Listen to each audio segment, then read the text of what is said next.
अंतरायतिमिरोपशान्तये शान्तपावनमचिन्त्य वैभवं तं नरं वपुषि कुञ्जरं मुखे मन्महे किमपि तुन्दिलं महः शरणं करवाणि शर्मदं ते चरणं वाणिचराचरोपजीव्यं करुणामसृणैः कटाक्षपातैः कुरु माम् अम्बकृतार्थसार्थवाहम्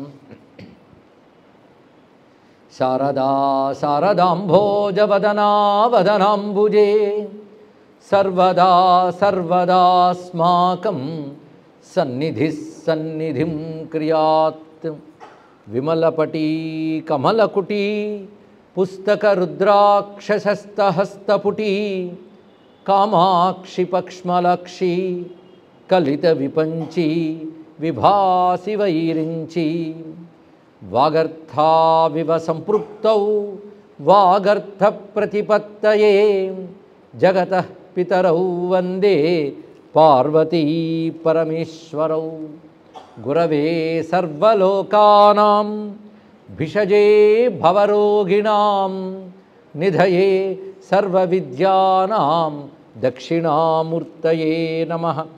नारायणसमारम्भां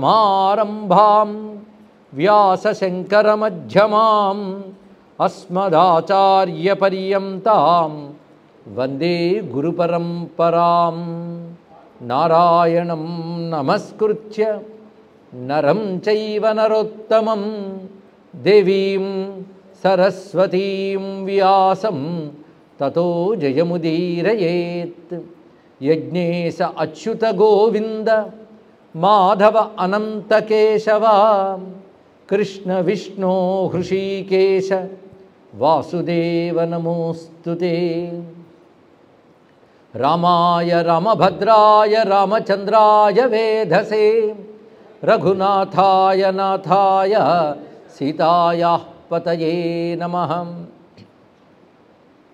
आपदामपहर्तारं दातारं सर्वसंपदां लोकाभिरामं श्रीरामं भूयो भूयो नमाम्यहम्।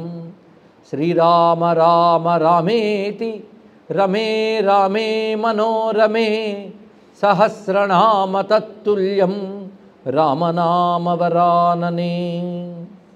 वामे भूमिसुता पुरश्च हनुमान् पश्चात् सुमित्रासुतः शत्रुघ्नो भरतश्च पार्श्वदलयोः वाय्वादिकोणेषु च सुग्रीवश्च विभीषणश्च युवराट् तारासुतो जाम्बवान् मध्ये नीलसरोजकोमलरुचिं रामं भजे श्यामलं श्रीरामं भजे श्यामलम्।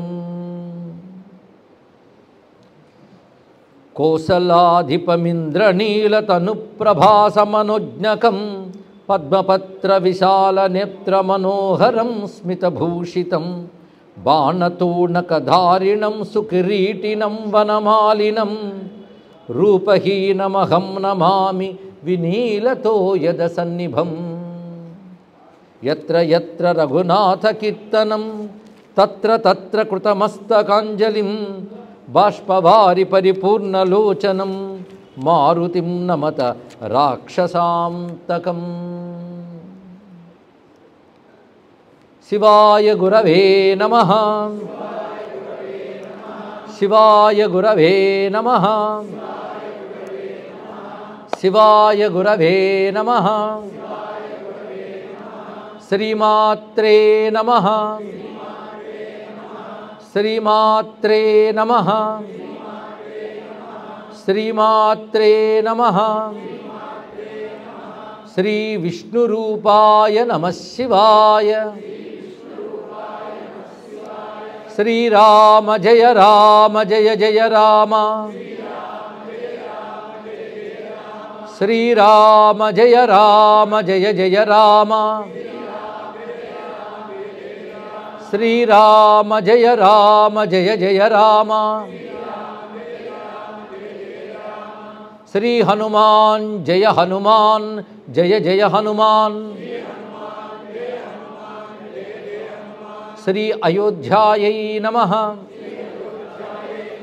శ్రీరామగంగాయై సరయూదేవ్యై నమః. జాంబవత్ సుగ్రీవ హనుమత్ సీతాలక్ష్మణ భరత శత్రుఘ్న పరివార సమేత శ్రీ రామచంద్ర పరబ్రహ్మణే నమో నమః. శ్రీ హనుమతే నమః. పరమ పావనమైన సరయూ నదీ తీరంలో వైకుంఠ స్వరూపమైన అయోధ్యలో కొలువు తీరిన సీతారామచంద్ర పరబ్రహ్మమునకు అంజలిస్తూ గత 8 రోజులుగా చెప్పుకు వస్తున్న రామభక్తి సామ్రాజ్యం అయోధ్య వైభవం ఇవాళ నవమ దివసం పూర్ణాహుతికి చేరుకున్నది. నిన్నటి వరకు అయోధ్య గురించి పరమేశ్వరుడు పార్వతీమాతకు చెప్పినటువంటి ప్రధాన గ్రంథం రుద్రయామళం, అదేవిధంగా స్కాంద పురాణం, ఈ 2 ముఖ్య గ్రంథములుగా తీసుకుంటూ సందర్భాన్ని అనుసరించి వివిధ గ్రంథములు అన్వయించుకుంటూ మనం అయోధ్య వైభవాన్ని ఆవిష్కరించుకున్నాం. దీన్ని బట్టి అయోధ్య నేటికి కూడా దివ్యత్వంతో కూడి ఉన్నది. భౌతికంగా మనం చూసినా దివ్యమైన తీర్థములు క్షేత్రములు కనబడుతున్నాయి. అలాగే దివ్య భూమికలో అయోధ్య అన్ని క్షేత్రములతో తీర్థములతో రాజిల్లుతూ రామచంద్ర పరబ్రహ్మమునకు ఇది ఆవాసమై ఉన్నటువంటిది. అలాంటి అయోధ్యలో 7 మంది నారాయణులు, 7 ఈశ్వరులు, అలాగే దేవీ షట్కము ఇవి ఉన్నాయి. అవి మనం చెప్పుకున్నవి కానీ ఒకసారి స్మరించుకుంటే సప్తహరులు వారు గుప్తహరి, చక్రహరి, విష్ణుహరి, చంద్రహరి, ధర్మహరి, బిల్వహరి, పుణ్యహరి అని చెప్పబడుతున్నవారు. అలాగే షడీశ్వరులు వాళ్ళు నాగేశ్వరుడు, దుర్గేశ్వరుడు, క్షీరేశ్వరుడు, దుగ్ధేశ్వరుడు, విఘ్నేశ్వరుడు, మంత్రేశ్వరుడు. ఇక దేవీ షట్కం 6 దేవీ స్వరూపాలు ఉన్నాయి ఇక్కడ. ఒకటి విద్యాదేవి, శీతలాదేవి, బందీదేవి, చుటకీదేవి, కాళికాదేవి, స్వప్నేశ్వరీదేవి. సప్తమంగా ప్రధానంగా చెప్పుకోవాల్సిన దుర్గాదేవి ఇక్కడ కొలువై ఉన్నది. ఇక మొత్తం నదీ షట్కం 6 నదులు ఇక్కడ మనకు కనబడుతుంటాయి. ప్రధానంగా సరయూ కాకుండా అవి కుటిలా నది, మనోరమా నది, రామరేఖా నది, తిలోదకీ నది, తమసా నది, వరస్రోతా నది అని చెప్పబడుతున్నవి. అలాగే సంగమములు 4 ఉన్నాయి. సరయూ గర్ఘర నదీ సంగమము, వరస్రోత కుటిలా నదీ సంగమము, కుటిలా సరయూ సంగమము, సరయూ తిలోదకీ సంగమము. ఇక 3 గ్రామములు ప్రధానంగా 3 చెప్పుకోవాలి. సాలగ్రామ, శంభలగ్రామ, నందిగ్రామము అని. అలాగే 7 నదములు ఉన్నాయని చెప్పుకున్నాం. శోణ, సింధు, హిరణ్యాక్ష, కోక, లోహిత, గర్ఘర, శతలజ్జ అని చెప్పబడుతూ అలాంటి పవిత్రమైన అయోధ్యలో ఇన్ని విశేషాలున్న అయోధ్యలో నిన్నటి వరకు ఈ అయోధ్య భౌమ దివ్య భూమికలు 2 కూడా మనం దర్శించాం. ఉపాసనాపరంగా అయోధ్యను చూసే పని ఇప్పుడు చేస్తున్నాం. ఉపాసన అన్నప్పుడు మనం ఏ దేవతను ఉపాసిస్తున్నాం ఆ దేవతే సర్వోత్కృష్టమనే భావన ఉంటుంది. అందుకే ఆ దేవతా భక్తులకి ఇది సర్వోత్కృష్టమైనప్పుడు మిగిలినవి తక్కువనే భావం ఏర్పడడం సహజం. అది ఉపాసన దృష్టి, కానీ మిగిలినవి తక్కువ కాదు. ఆ దేవత ఉపాసకులకి అది అంతే అని తెలుసుకోగలుగుతూ మన ఇష్టదేవతను మనం ఆరాధన చేస్తూ ఉంటే చాలు. ఇక్కడ మనం చేస్తున్నది పరబ్రహ్మోపాసన. ఎందుకంటే సర్వోత్కృష్టమైనది పరబ్రహ్మ. సర్వదేవతలు, సర్వలోకములు, సర్వశక్తులు ఆయన యొక్క విభూతులే. ఈ ఎరుకతో సర్వలోకములను, సర్వశక్తులను కూడా ఆయన యొక్క లేదా ఆ పరదేవత యొక్క విభూతులుగా మనం భావన చేస్తాం. విభూతులు అంటే ఎలాంటివంటే సూర్యుడి కిరణాల వంటివి. కిరణాలు ఇక్కడ దాకా వస్తాయి, సూర్యుడు రాడు. అలాగే లోకానుగ్రహం కోసం భగవంతుడు తన నుంచి ప్రకటించిన విభూతులు అనిపించుకుంటాయి. కిరణాలను నమస్కరించిన, సూర్యుడిని నమస్కరించిన ఎలాగో ఆ విభూతుల్ని మనం గౌరవించిన భగవంతుని గౌరవించినట్లే. అయితే ఇప్పుడు ప్రస్తుతం మనం రామోపాసన అనే ప్రక్రియలో ఉన్నాం గనక రాముడు సర్వోపరి విరాజితమైనటువంటి బ్రహ్మముగా చెప్పబడుతున్నాడు. ఆ రాముడు ఉపాస్యమైనప్పుడు వైకుంఠ అయోధ్య అవుతుంది. అక్కడ వైకుంఠ శబ్దాన్ని అయోధ్య శబ్దంతోనే వినియోగించాలి. ఎందుకంటే అయోధ్య వైకుంఠంలో ఉన్నది అనే మాట మనం మొదటి రోజే చెప్పుకున్నాం. ఇక్కడ ఆ వైకుంఠమే అంటే వైకుంఠగతమైన అయోధ్యయే రాముడు కోసం ఇక్కడ అవతరించింది, మనువు తీసుకువచ్చాడని చెప్పుకున్నాం. కనుక అయోధ్య వైకుంఠానికి ఉన్నటువంటి మరొక పేరుగా మనం భావన చేస్తూ అలాంటి అయోధ్యలో రాముడిని ఉపాసిస్తున్నాం. రామ ఉపాసకులకు, రామ భక్తులకు ముఖ్యమైనటువంటి అంశం ఇప్పుడు చెప్పడం జరుగుతుంది. ఈ రామ ధ్యానంలో దశావరణ యంత్రం ఉంటుంది. అంటే 10 ఆవరణలతో కూడిన యంత్రం రామయంత్రం అని చెప్పబడుతుంది. ఈ దశావరణ యంత్ర విధానం ఒకటి. ఏ ఏ ఆవరణల్లో ఏ దేవతలు ఉన్నారు అని చెప్పబడుతూ రామ పరివార దేవతలు, అలాగే శత్రుఘ్నాదులు ఇత్యాదులు అందరూ చెప్పబడుతూ ఉంటారు. అలాగే దిక్పాలకులు మొదలైన వారు కూడా అందులో ఆరాధింపబడుతూ ఉంటారు. అదొక పద్ధతి. ఇప్పుడు చెప్తున్నది అయోధ్య గురించే నేను మాట్లాడుతున్నాను కనుక అయోధ్యకు సంబంధించి ఆ ధ్యానం చేయడానికి అనువైన ఒకానొక ప్రక్రియ మనకి శాస్త్రంలో వ్యాఖ్యానించబడుతున్నది. ఆ వ్యాఖ్యానం దేనికి చేశారంటే, అథర్వవేదంలో అయోధ్యకు సంబంధించిన కొన్ని మంత్రములు ఉన్నాయి. సుమారు 6 మంత్రములు. 6వ మంత్రంలో నిజానికి చెప్పాలంటే 2 పాదములుగా మంత్రం అనుకుంటే 1 పాదం వరకు అది వస్తుంది. అంటే 5.5 మంత్రములు చెప్పబడుతున్న అథర్వవేదంలో. దాన్ని ఆధారం చేసుకుంటూ భాష్యం రచించారు. శివ సంహిత అనే గ్రంథం ఒకటి, వశిష్ఠ సంహిత అనే గ్రంథం ఒకటి. ఈ 2 మంత్రశాస్త్ర గ్రంథములు. అందులో సాకేత సుషమ అని అందమైన పేరుతో సాకేత సుషమ అంటే సాకేతం యొక్క సౌందర్యము ప్రకాశము దాన్ని తెలియజేస్తూ ఆ మంత్రం ఆధారంగా సాకేతాన్ని దర్శిస్తున్నాం. ఇక్కడ ఇవాళ కథలు తీర్థాలు కంటే రామ ధ్యానమే ప్రధానం కనుక ధ్యానం అనగానే బహిర్ముఖత్వం కాదు, అంతర్ముఖత్వమే. అంతర్ముఖం అవగానే నేత్రాలు మూసుకుంటాం మనం. ధ్యాన దృష్టితో కావచ్చు, మరో దృష్టితో కావచ్చు, కానీ ఇక్కడ ధ్యాన దృష్టితో మనం చూడాలి కనుక ఆ మంత్రములు సాధారణంగా లోకంలో వినే ఒక మంత్రం ఉంది. అష్టాచక్ర నవద్వార దేవానాం పూరయోధ్య తస్యాం హిరణ్మయ కోశ స్వర్గో లోకో జ్యోతిషావృత. ఇది సాధారణంగా వినబడేటువంటి మంత్రం. ఇది యజుర్వేదంలో కనబడుతున్నది. అలాగే అమ్మవారు ఉపనిషత్తులో ఈ మంత్రం యథాతథంగా గోచరిస్తుంది. అంటే అష్టాచక్ర నవద్వార అనేది శ్రీ విద్యాపరంగా కూడా అన్వయిస్తూ చెప్తున్నారు. అక్కడ మరి అయోధ్య అని చెప్పారేమిటి? ఇవన్నీ కూడా తత్వతః గ్రహించవలసిన అంశాలు. పదానికి పదం పరంగా అర్థం తీసుకుంటే సామాన్య స్థాయి, దానికి అనేక అన్వయాలు ఉంటాయి వేదాంత ప్రకారంగా.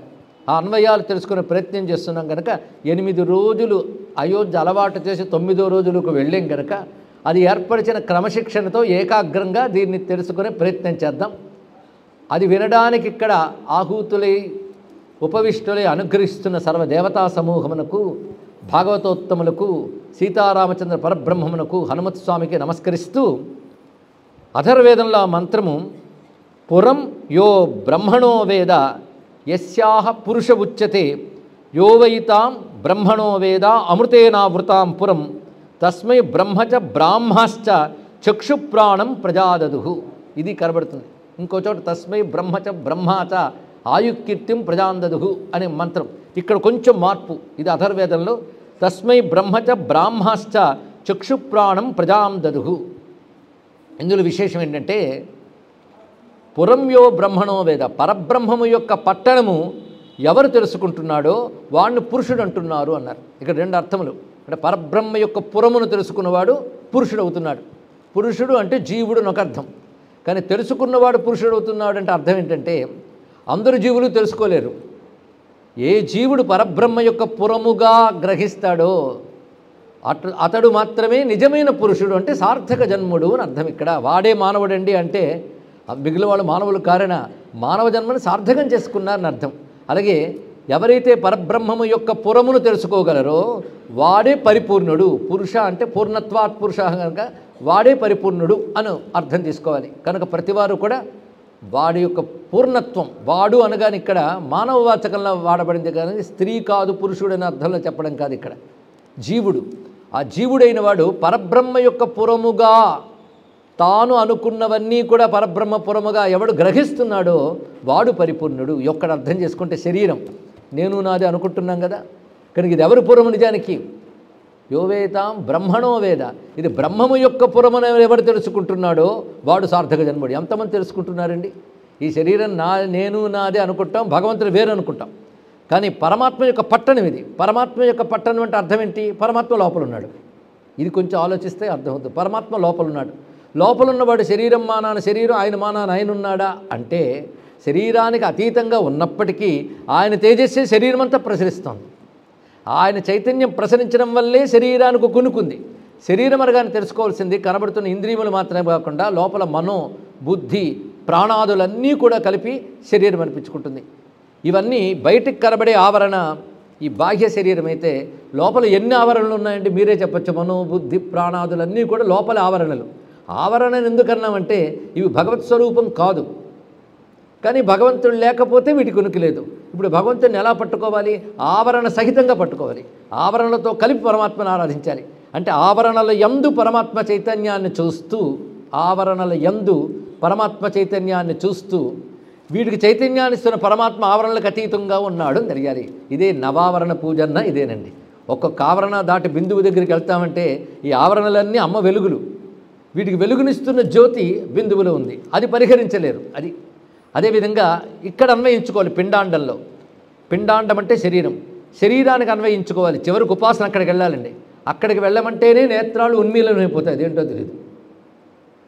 సరే, మొత్తానికి అక్కడికి వెళ్ళేటప్పుడు నేత్రం ఉన్మీలమైతే మంచిదేనండి, తెరుచుకోవడం అని అర్థం. అక్కడ నేత్రం నిమేషములు కాకూడదు. నేను అందుకే ఉన్మీలనం అంటే తెరుచుకోవాలనే ఉద్దేశంతో చెప్తున్నాను. ఇక్కడ అంటే శరీరము ఆవరణ, పరమాత్మకి ఆవరణ అనే పదమే తెలియజేస్తున్నది. ఆవరణ వేరు, స్వరూపం వేరు. అది ఆవరణలు అనగానే మనం తెలుసుకోవాల్సింది ఆ చైతన్యం వల్ల ఉనికి పొందుతున్నవి, వాటి వల్ల అది కప్పబడుతుంది. అంటే ఇవి చూడడం వల్ల చూడలేకపోతున్నాం, అంతే కదా. శరీరాదులను చూడడం వల్ల శరీరానికి చైతన్యం ఇచ్చే పరమాత్మను మనం తెలుసుకోలేకపోతున్నాం. అటు తిప్పడం మహా కష్టమవుతుంది, అవునా లేదా? ఎంత కష్టం అంటే మరి వర్ణించడానికి వీల్లేదు. ఎవడో కోటుకొక్కడు, కోట్లలో ఒకడు లోపలికి తిరుగుతాడట, వాడే అంతర్ముఖుడు. వాడు అంతర్ముఖ సమారాధ్య అని చెప్తున్నాం. బహిర్ముఖం సుదుర్లభ అక్కడే చెప్పబడుతుంది కదా. అది ఎంతకాలం బహిర్ముఖత్వం ఉన్నంతకాలం బహిర్జగత్తులో పుడుతూ పోతూ ఉండవలసిందే. అంతర్ముఖుడైన వాడు ముక్తి పొందుతాడు కనుక అంతర్ముఖులే పరతత్వాన్ని సులభంగా ఆరాధించగలరు, సుఖంగా ఆరాధించగలరు కనుక అంతర్ముఖ సమారాధ్య అనే మాట మనం చదువుకుంటున్నాం. అదే తత్వం ఇక్కడ తెలుసుకోవాలి. ఇక్కడ కూడా ఇప్పుడు ఆవరణ పూజ చేయాలి. ఆవరణలు ఎన్ని అంటే అష్టాచక్ర, 8 ఆవరణలు. 8 ఆవరణలో ఉన్న శరీర పట్టణం గురించి తర్వాత చెప్తాం. ముందు సగుణ బ్రహ్మలోకం ఒకటి ఉంటుంది. పరమాత్మని సగుణ బ్రహ్మలోకముగా వైకుంఠములో విష్ణువుని, మణిద్వీపంలో అమ్మవారిని, కైలాసంలో శివుడిని సగుణ బ్రహ్మలోకం అని అంటారు. ఇప్పుడు మనం సగుణ బ్రహ్మలోకమైన అయోధ్యను చూడబోతున్నాం కనుక ముందు ఆ పరంగా చెప్పి తర్వాత ఈ పరంగా చెప్పుకొని ముగించుకుందాం. ఇది ఎంత తిరిగిన రాముడైనా చివరికి ఇక్కడికి తెచ్చుకుంటే కానీ సార్థకత లేదు కనుక అటు తీసుకురావాలి. ఇంత అయోధ్య ఎందుకు వచ్చారండి? ఒకటే ప్రశ్న. చూసిపోదామని వచ్చామా? కాదు, ఏదో పొందుదామని వచ్చాం. పొందింది ఎక్కడ పెట్టుకుంటారు? లోపలికేగా. కానీ లోపలికే వెళ్ళాలిగా. ఆ లోపల పని ఇప్పుడు చెప్పడం జరుగుతుంది ఇక్కడ. కానీ ముందు మనం చూస్తున్న భౌమ అయోధ్య దివ్య అయోధ్యగా చూడాలి అంటే వైకుంఠధామంగా ఎలా చూడాలని ఇక్కడ చెప్తున్నారు. ఇక్కడ ఒక మాట, ఎవడైతే ఈ వైకుంఠధామమైన అయోధ్యను తెలుసుకుంటాడో వాడే నిజమైన పురుషుడు అని ఒక అర్థం. రెండవది, ఈ వైకుంఠధామం రహస్యం ఎవడికి తెలుసు? పరమాత్మకే తెలుసు, ఇంకొకరికి తెలియదు కనుక ఏ పరమపురుషుడికి నివాసముగా అయోధ్య ఉన్నదో ఆ పరమపురుషుడికే అయోధ్య గురించి తెలుసు. అందుకే యస్యా పురుష ఉచ్యతే అంటే అతడే పురుషుడు అని చెప్పారు. ఉదాహరణకి దేహం గురించి మనకు తెలుసా అండి? దేహం గురించి మనకు తెలుసా? ఎందుకు తెలియదండి? నేను ఫలానా ఇన్ని అడుగులంటే నిజమే. నీ దేహంలో ఏం జరుగుతుందో చెప్పగలవా? క్షణం క్రితం ఏం జరిగిందో చెప్పలేవు, ఇప్పుడేం జరుగుతుందో చెప్పలేవు, తర్వాత ఏం జరుగుతుందో చెప్పలేవు. ఇది ఎవరికి తెలుసు? దేహం గురించి సంపూర్ణంగా నీకు కూడా తెలియదు. నీ శరీరం ఇవాళ ఉన్న మొహం ఒక 5 ఏళ్ల తర్వాత ఎలా మారుతుందో నువ్వు ఊహించలేవు, అవునా లేదా? కానీ త్రికాల దృష్టగా నీ శరీరంలో ఉన్న పరమాత్మకే దీని గురించి తెలుసు. కానీ పురము గురించి తెలిసిన వాడే పురుషుడు, ఆ పురుషుడే నారాయణుడు అని మొదటి శబ్దానికి అర్థం చెప్తున్నారు. ఆయనకు అన్నీ తెలుసు అంటే మనకు ధైర్యంగా ఉండొచ్చు, అంతే కదా. ఆయనకు అన్నీ తెలిసిన విషయం తెలిస్తే మనకు లేనిపోయిన అహంకారం పోతాయి. అంటే పురే యో బ్రహ్మణో వేద యస్యాహ పురుష ఉచ్యతే యో వైతాం బ్రహ్మణో వేద అమృతేనావృతాం పురీం. ఆ పట్టణము అమృతము చే ఆవృతమైనది. ముందు వైకుంఠపరంగా చూద్దాం. అమృతము చే ఆవృతమైంది.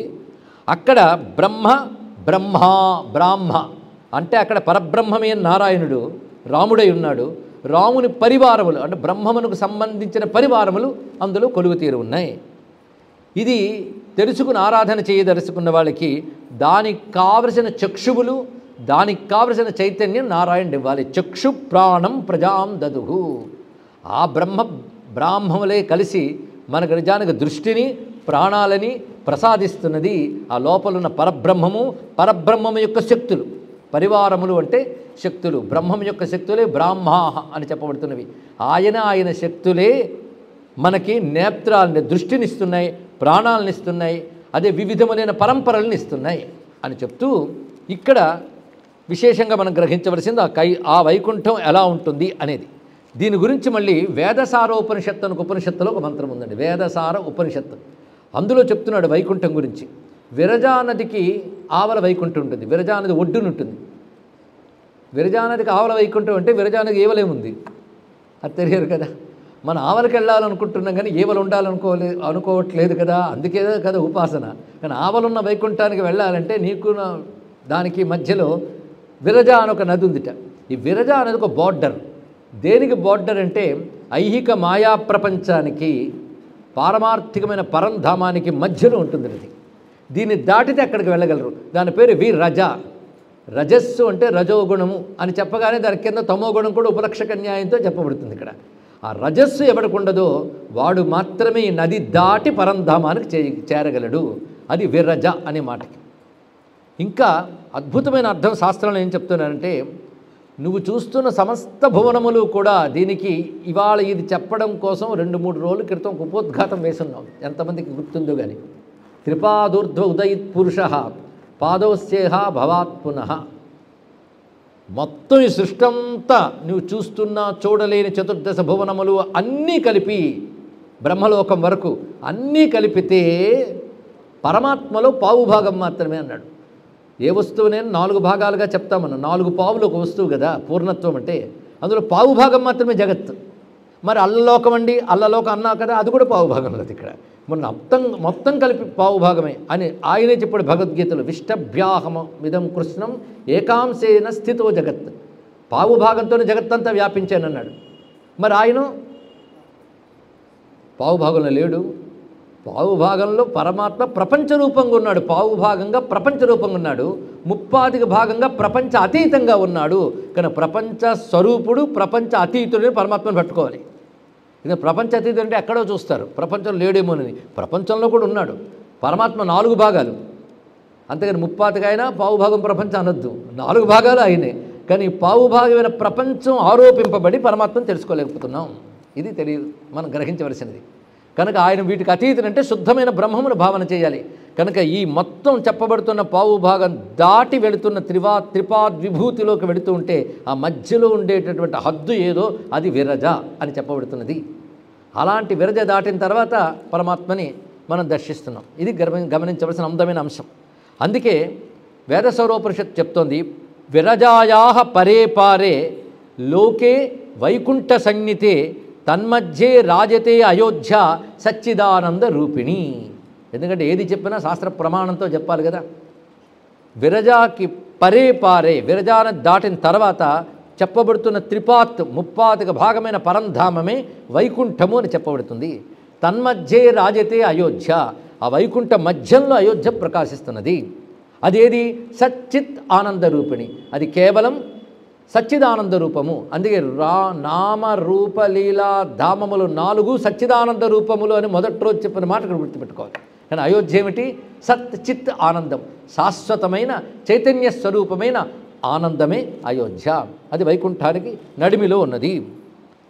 ఇది చెప్తూ భోగస్థానం పరాయోధ్య లీలాస్థానం త్వియం భువి భోగలీలాపతి రామో నిరంకుశ విభూతిక అని అద్భుతమైన మాట మనకి శివసంహిత అనే మంత్రశాస్త్ర గ్రంథంలో కనబడుతుంది. ఇవన్నీ రామ ఉపాసనా సంబంధమైన శాస్త్రములు క్రోడీకరించి చెప్తున్న అంశం ఇక్కడ. రామోపాసన సర్వస్వమేది.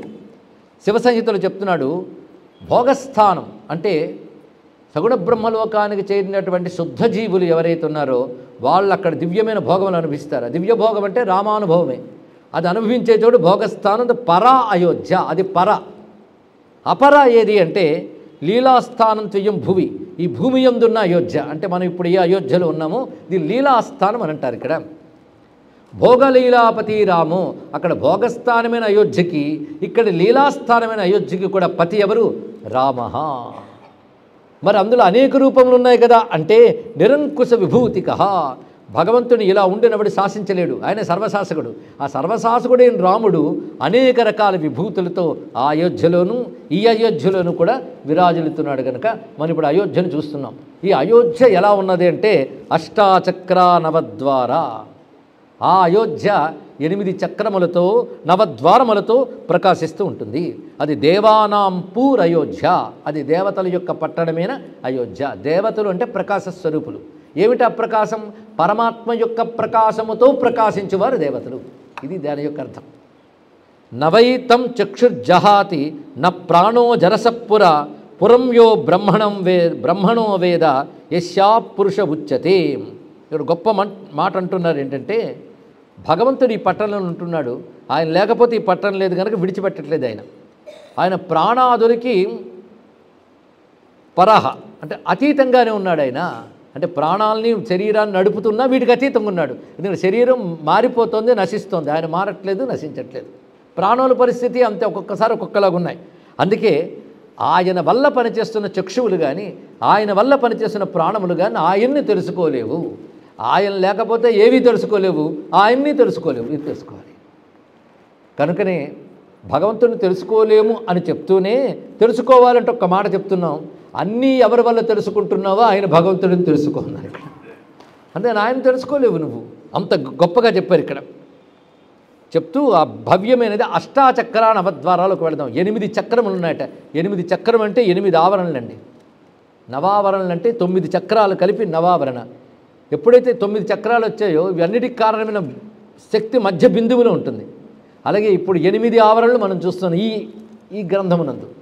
అంటే రామరూపమైన అయోధ్య, వైకుంఠ రూపమైన అయోధ్య ధ్యానానికి సిద్ధమే కదా. అష్టాచక్ర 8 చక్రములు, నవద్వార 9 ద్వారములు, అది దేవతల పట్టణమైన అయోధ్య. అక్కడ తస్యాం హిరణ్మయ కోశ, అక్కడ హిరణ్మయమైన కోశం ఉన్నది. స్వర్గో జ్యోతిషావృత, మంత్రంలో స్వర్గో లోకో జ్యోతిషావృత అని కూడా మరొక మంత్ర భేదం కనబడుతుంది. ఇప్పుడు అథర్వవేదంలో మంత్రం చెప్తున్నాం కనుక స్వర్గో జ్యోతిష ఆవృత. ఇక్కడ దీని పదానికి అర్థం తెలుసుకుంటూ వెళ్తే 8 చక్రం అంటే 8 ఆవరణలు. ఒక్కొక్క ఆవరణ దాటి వెళ్ళే ఓపిక ఉందా? దాటగలమా? ధ్యానించే ఓపిక ఉందంతే. ఆ ధ్యానంలో ఒక్కొక్క ఆవరణ చూడాలి. ఆవరణలతో ఎందుకు పూజ చేయాలి? ఆవరణలకు అతీతం కదా పరమాత్మ. నేరుగా పరమాత్మను పట్టుకోవచ్చు కదా, తప్పు. ఆయన శక్తులే ఆవరణలు ఉన్నాయని తెలుసుకుంటూ ఆ శక్తులను ఆరాధన చేసుకుంటూ ప్రసన్నం చేసుకుంటూ వెళ్ళాలి అక్కడికి. ఇది పద్ధతి ఇక్కడ. కనుక రామయంత్రం అష్టచక్రాలతో ఉన్నటువంటిది వేద ప్రకారంగా భావన చేస్తున్నాం. ఇందులో ప్రధానంగా మధ్యలో ఉన్నది 8వ ఆవరణ, దాని చుట్టూ ఉన్నవి 7 ఆవరణలు, సప్తావరణలు. ఈ 7 దాటి 8లోకి వెళ్ళాలి. అక్కడికి వెళితే మోక్షం. ఉపాసనలో 7+1 కలిసి ఉపాసన చేయాల్సిందే. ఇప్పుడు ఆ మధ్యలోంచి మనం లెక్క కట్టి వస్తున్నామా లేదా ఇటు నుంచి పెడుతున్నామా అని అర్థం. చక్రార్చన 2 విధాలు. చివరి అంటే మన వైపు నుంచి లోపలికి వెళితే మన వైపు ఉన్నది ప్రథమావరణం అనాలి. అది బిందువు నుంచి లెక్క కడితే చివరి ఆవరణ, మన వైపు లెక్క కడితే మొదటి ఆవరణ. మనం ఇంకా ఇక్కడ ఉన్నాం కనుక ఇక్కడి నుంచి అటు వెళ్ళాలి. సృష్టి మాత్రం అటు నుంచి ఇటు వచ్చింది. పరమాత్మ నుంచి ప్రపంచం వచ్చింది, కానీ ప్రపంచం నుంచి పరమాత్మవే వెళ్ళాలి కనుక మన వైపు లెక్క అక్కడ లెక్క 2 చెప్తున్నాడు ఇక్కడ. అది లోపల నుంచి లెక్క పెడితే అంటే బిందువు నుంచి లెక్క పెడితే 8వ ఆవరణ, బయట నుంచి లెక్క పెడితే 1వ ఆవరణ. ఇది గుర్తుపెట్టు. నేను బొమ్మలు గీసి చూపించలేను కానీ మీరే శ్రద్ధగా వినాలి. అదే బొమ్మలు గీసినట్టు. అదే మ్యాథమెటిక్స్ పాఠం వింటున్నప్పుడు కొనకుండా వింటేనే మ్యాథమెటిక్స్ ఎలా అర్థమవుతుందో ఇది అంతేనండి. ఎందుకంటే సాంకేతిక విషయం ఇదంతా కూడా, మంత్ర సంకేత విషయం. ఎందుకంటే భగవంతుడు అనేది కాలక్షేపపు వస్తువు ఎప్పుడూ కాదు, సాధనా వస్తువు భగవంతుడు. తెలుసుకోండి, ఇక్కడ సాధనకి మాత్రమే లభ్యుడైన, కబుర్లకు కాదు. అందుకే వాదన వదిలి సాధనలోకి వెళ్ళాలి. సాధనకి వెళ్ళాలంటే ఈ ఆవరణ జ్ఞానం ధ్యానం 2 చెప్తున్నాడు. మనం రామచంద్రమూర్తిని ధ్యానిస్తున్నాం. ముందుగా ప్రథమ ఆవరణ ధ్యానం, బిందువు నుంచి లెక్క పెడితే 8వ ఆవరణ. ఈ ఆవరణలో ఎవరుంటారో కూడా చక్కగా వివరిస్తున్నది. ఇది బ్రహ్మజ్యోతిరయోధ్యాయా ప్రథమావరణే శుభం ఎత్ర గచ్చంతి కైవల్యా సోహమస్మీతి వాదిన అని మనకి సాకేత సుషమ అని వశిష్ఠ సంహితలో చెప్పిన గ్రంథం అది. దాని ఆధారంగా మనం చెప్తున్నాం. మొట్టమొదటి కనబడుతున్నది ఒక జ్యోతిస్వరూపం అండి. మొత్తం మొదటి ఆవరణలో మహాజ్యోతి, అదే జ్యోతిష ఆవృత అన్నారు ఇక్కడ. జ్యోతిష్సు చేత చుట్టబడినది అని అర్థం. అంటే ఒక దీపం దగ్గరికి వెళితే ముందు కనబడేది దాని యొక్క ప్రకాశమే కదా. అలాగే అయోధ్య వైకుంఠం యొక్క ప్రకాశము జ్యోతిష్గా కనబడుతుంది. ఇక్కడ వేదాంతపరంగా జ్యోతిష్ అంటే చైతన్యమే. అక్కడికి ఎవరు చేరుతున్నారు అంటే సోహమస్మీతి వాదిన కైవల్యా. సోహమస్మి అని వాదించేవాళ్ళు, అంటే వాదించడం అంటే డిస్కషన్ చేసి కొట్టుకునే వాళ్ళు కాదండి. ఇక్కడ సోహమస్మనే భావనతో స్థిరమైన సాధన ఎవరైతే చేశారో వారు అక్కడికి చేరగలరు అన్నారు ఇక్కడ. అందుకే సోహం అహం బ్రహ్మాస్మి అని ఎవరైతే వాదిస్తున్నారో, అంటే అదే భావనతో విచారణ చేస్తున్నారో వాళ్ళు సురదుర్లభ కైవల్య పరమపదం అన్నారు ఇక్కడ. సురదుర్లభ అంటే దేవతలకు కూడా దొరకదు. అంటే ప్రథమావరణే జ్యోతి చూడండి, అక్కడికి చేరడమే కష్టం. కనుక అక్కడ కనబడే ఆవరణ ఏమిటి? కేవల కాంతి ప్రకాశం మాత్రమే ఇక్కడ భాషిస్తుంటుంది. ఎవరైతే బ్రహ్మముతో తాదాత్మ్య భావనతో ఉపాసన చేస్తారో వారు అక్కడికి చేరగలరు. అది చోటు. తాదాత్మ్య భావనే సోహమిస్మితి, అది సోహం భావేన పూజయేత్ అనేటువంటి భావానికి ఇది అర్థం. దాని తర్వాత అటు నుంచి 7వ ఆవరణ, ఇటు నుంచి 2వ ఆవరణ చెప్తున్నారు. అక్కడున్నది ఏమిటి అంటే అయోధ్యా నగరీ నిత్య సచ్చిదానంద రూపిణి యశాంశాంశేన వైకుంఠో గోలోకాది ప్రతిష్ఠిత. నిత్యలోకం అయోధ్యయే, దాని అంశలే వైకుంఠములు గోలోకాదులు అని తిరగక. ఎందుకంటే మనం రామభక్తితో చేస్తున్నాం కనుక ఇదే పరమమని చెప్పబడుతుంది. అది వైకుంఠ గోలోకాదులు వాటి యొక్క అంశములే. మరి దాని స్వరూపం ఏమిటి? సచ్చిదానంద రూపిణి. అయోధ్య అంటే సచ్చిదానంద రూపిణి అని ఈ సాకేత సుషమ అనేటువంటి శాస్త్రీయ భాష్యం ఆధారంగా చెప్తున్నాం. యత్ర శ్రీ సరయూ నిత్య, జ్యోతి తర్వాత ఉన్నటువంటిది అంటే 2వ ఆవరణలో సరయు అనేది ప్రవహిస్తూ ఉంటుంది. ఈ సూక్ష్మ అయోధ్యలో సరయు అయోధ్యను చుట్టువార ప్రవహిస్తుంది. దాన్ని మనం భావించాలి. ఈ సరయు అంటే ఏమిటి? మనం చూస్తున్న ఈ సరయు కాదని కాదు, కానీ ఇక్కడ ధ్యానంలో సూక్ష్మ భూమికలో సరయు ఉన్నది. ఆ సరయు ఎండిపోదు. ఆ సరయు దగ్గర కోతులు తిరగవు. ఆ సరయు దగ్గర ఇసుక మేట వేసి ఉండదు. అలాంటి సరయుని భావించాలి. ఇక్కడ సూక్ష్మ అయోధ్యలో భావించాలి. ఈ సరయు ఏమిటో తెలుసా? అద్భుతమైన నిర్వచనం చెప్తున్నాడు. సరస్సు ప్రవాహం అంటే నీరండి. నీరుకో లక్షణం ఉంది, దాహాన్ని పోగొడుతుంది, రసం కదా. కనుక ఈ సరయు ఏమిటంటే సరయు రసస్వరూప సరహ. రసం అంటే జలము, జలస్వరూపం సరహ. సరహ అంటే రసహ కదా, రెండు ఒకటేగా. అందుకే ఇక్కడ ప్రవహిస్తున్న ఈ సరయు ఏమిటి అంటే ప్రేమవారి ప్రవాహిని. రమ్యమైన మాట అండి. ప్రేమవారి, వారి అంటే జలము, ప్రేమ రస ప్రవాహం. ఎవరి ప్రేమ ఇది? భగవాను యొక్క ప్రేమ. భగవానుడి ప్రేమ అంటే ఆనంద రూపము అని అర్థం. ఇక్కడ మొదటిది జ్యోతి రూపము, రెండవది ఆనంద రూపము. అంటే మొదటి జ్ఞానం, రెండవది ఆనందం, కలిపితే ఏమైంది? జ్ఞానానందం. అది తెలుసుకోవాల్సింది ఇక్కడ. ఆనందరసం, ఆనందరసం పరమాత్మ. అందుకే ఆయన దగ్గర దుఃఖం కానీ దుఃఖం కలిగించేది కానీ ఉండదు. కేవలం ఆనందరస రూపం. అది భక్తుడు పరమాత్మను అనుభవిస్తున్నప్పుడు పొందేది ఆనందరసమే. ఎందుకంటే భగవంతుడి రసస్వరూపుడు కనుక ఆయన అనుభవిస్తున్నప్పుడు పొందే ఆనందం రసానందమే. ఆ రసానంద భూమికయే ఇక్కడ చెప్పబడుతున్న సరయు. ఇది అమృతేనావృతాం పురీం, జ్యోతిష ఆవృత అదే, అమృతేనావృతాం పురీం అదే. మంత్రంలో విన్నాం రెండు. అది కొన్ని మంత్రాలు వింటూ ఉంటే ఎప్పటికో అర్థమవుతాయండి. మనకి ఇప్పటికి అర్థం తెలుసుకునే అవకాశం మనకు లభించింది. జ్యోతిష వెలుగు చేత, అమృతేన రసము చేత ఆవృతమయ్యింది అయోధ్య. అంటే జ్ఞానము చేత ఆనందము చేత కూడుకున్నది అని చెప్పడం. ఆవృతం అంటే కూడినది అని కూడా అర్థం. వృత్తము అన్నప్పుడు దాని యొక్క అనంతత్వం చెప్తున్నాడు. జ్ఞానము అనంతమే, ఆనందము అనంతమే అని అనంతమైన ఆనంద రసరూపం పరమాత్మ యొక్క ప్రేమ రూపం. పరమాత్మ ప్రేమగా మరొక మాట కూడా చెప్పచ్చు, ఆనందంతో పాటు కరుణ. భగవద్ రసమే అది, భగవత్ కారుణ్యం, భగవద్రూపమైన ఆనందం అక్కడ 2వ ఆవరణంలో అమృతముతో ఉన్నది అనే భావనలో చెప్పబడుతున్నారు. అందుకే ప్రేమవారి ప్రవాహిని యస్యా అంశేన సంభూత విరజాది సరిద్వరాహ. మరి విరజా నది వైకుంఠంలో ఉందంటే ఈ సరయూ నది యొక్క అంశం అది అన్నాడు ఇక్కడ. దీన్ని బట్టి ఆ సరయూ ఎంత గొప్పదో చూడండి.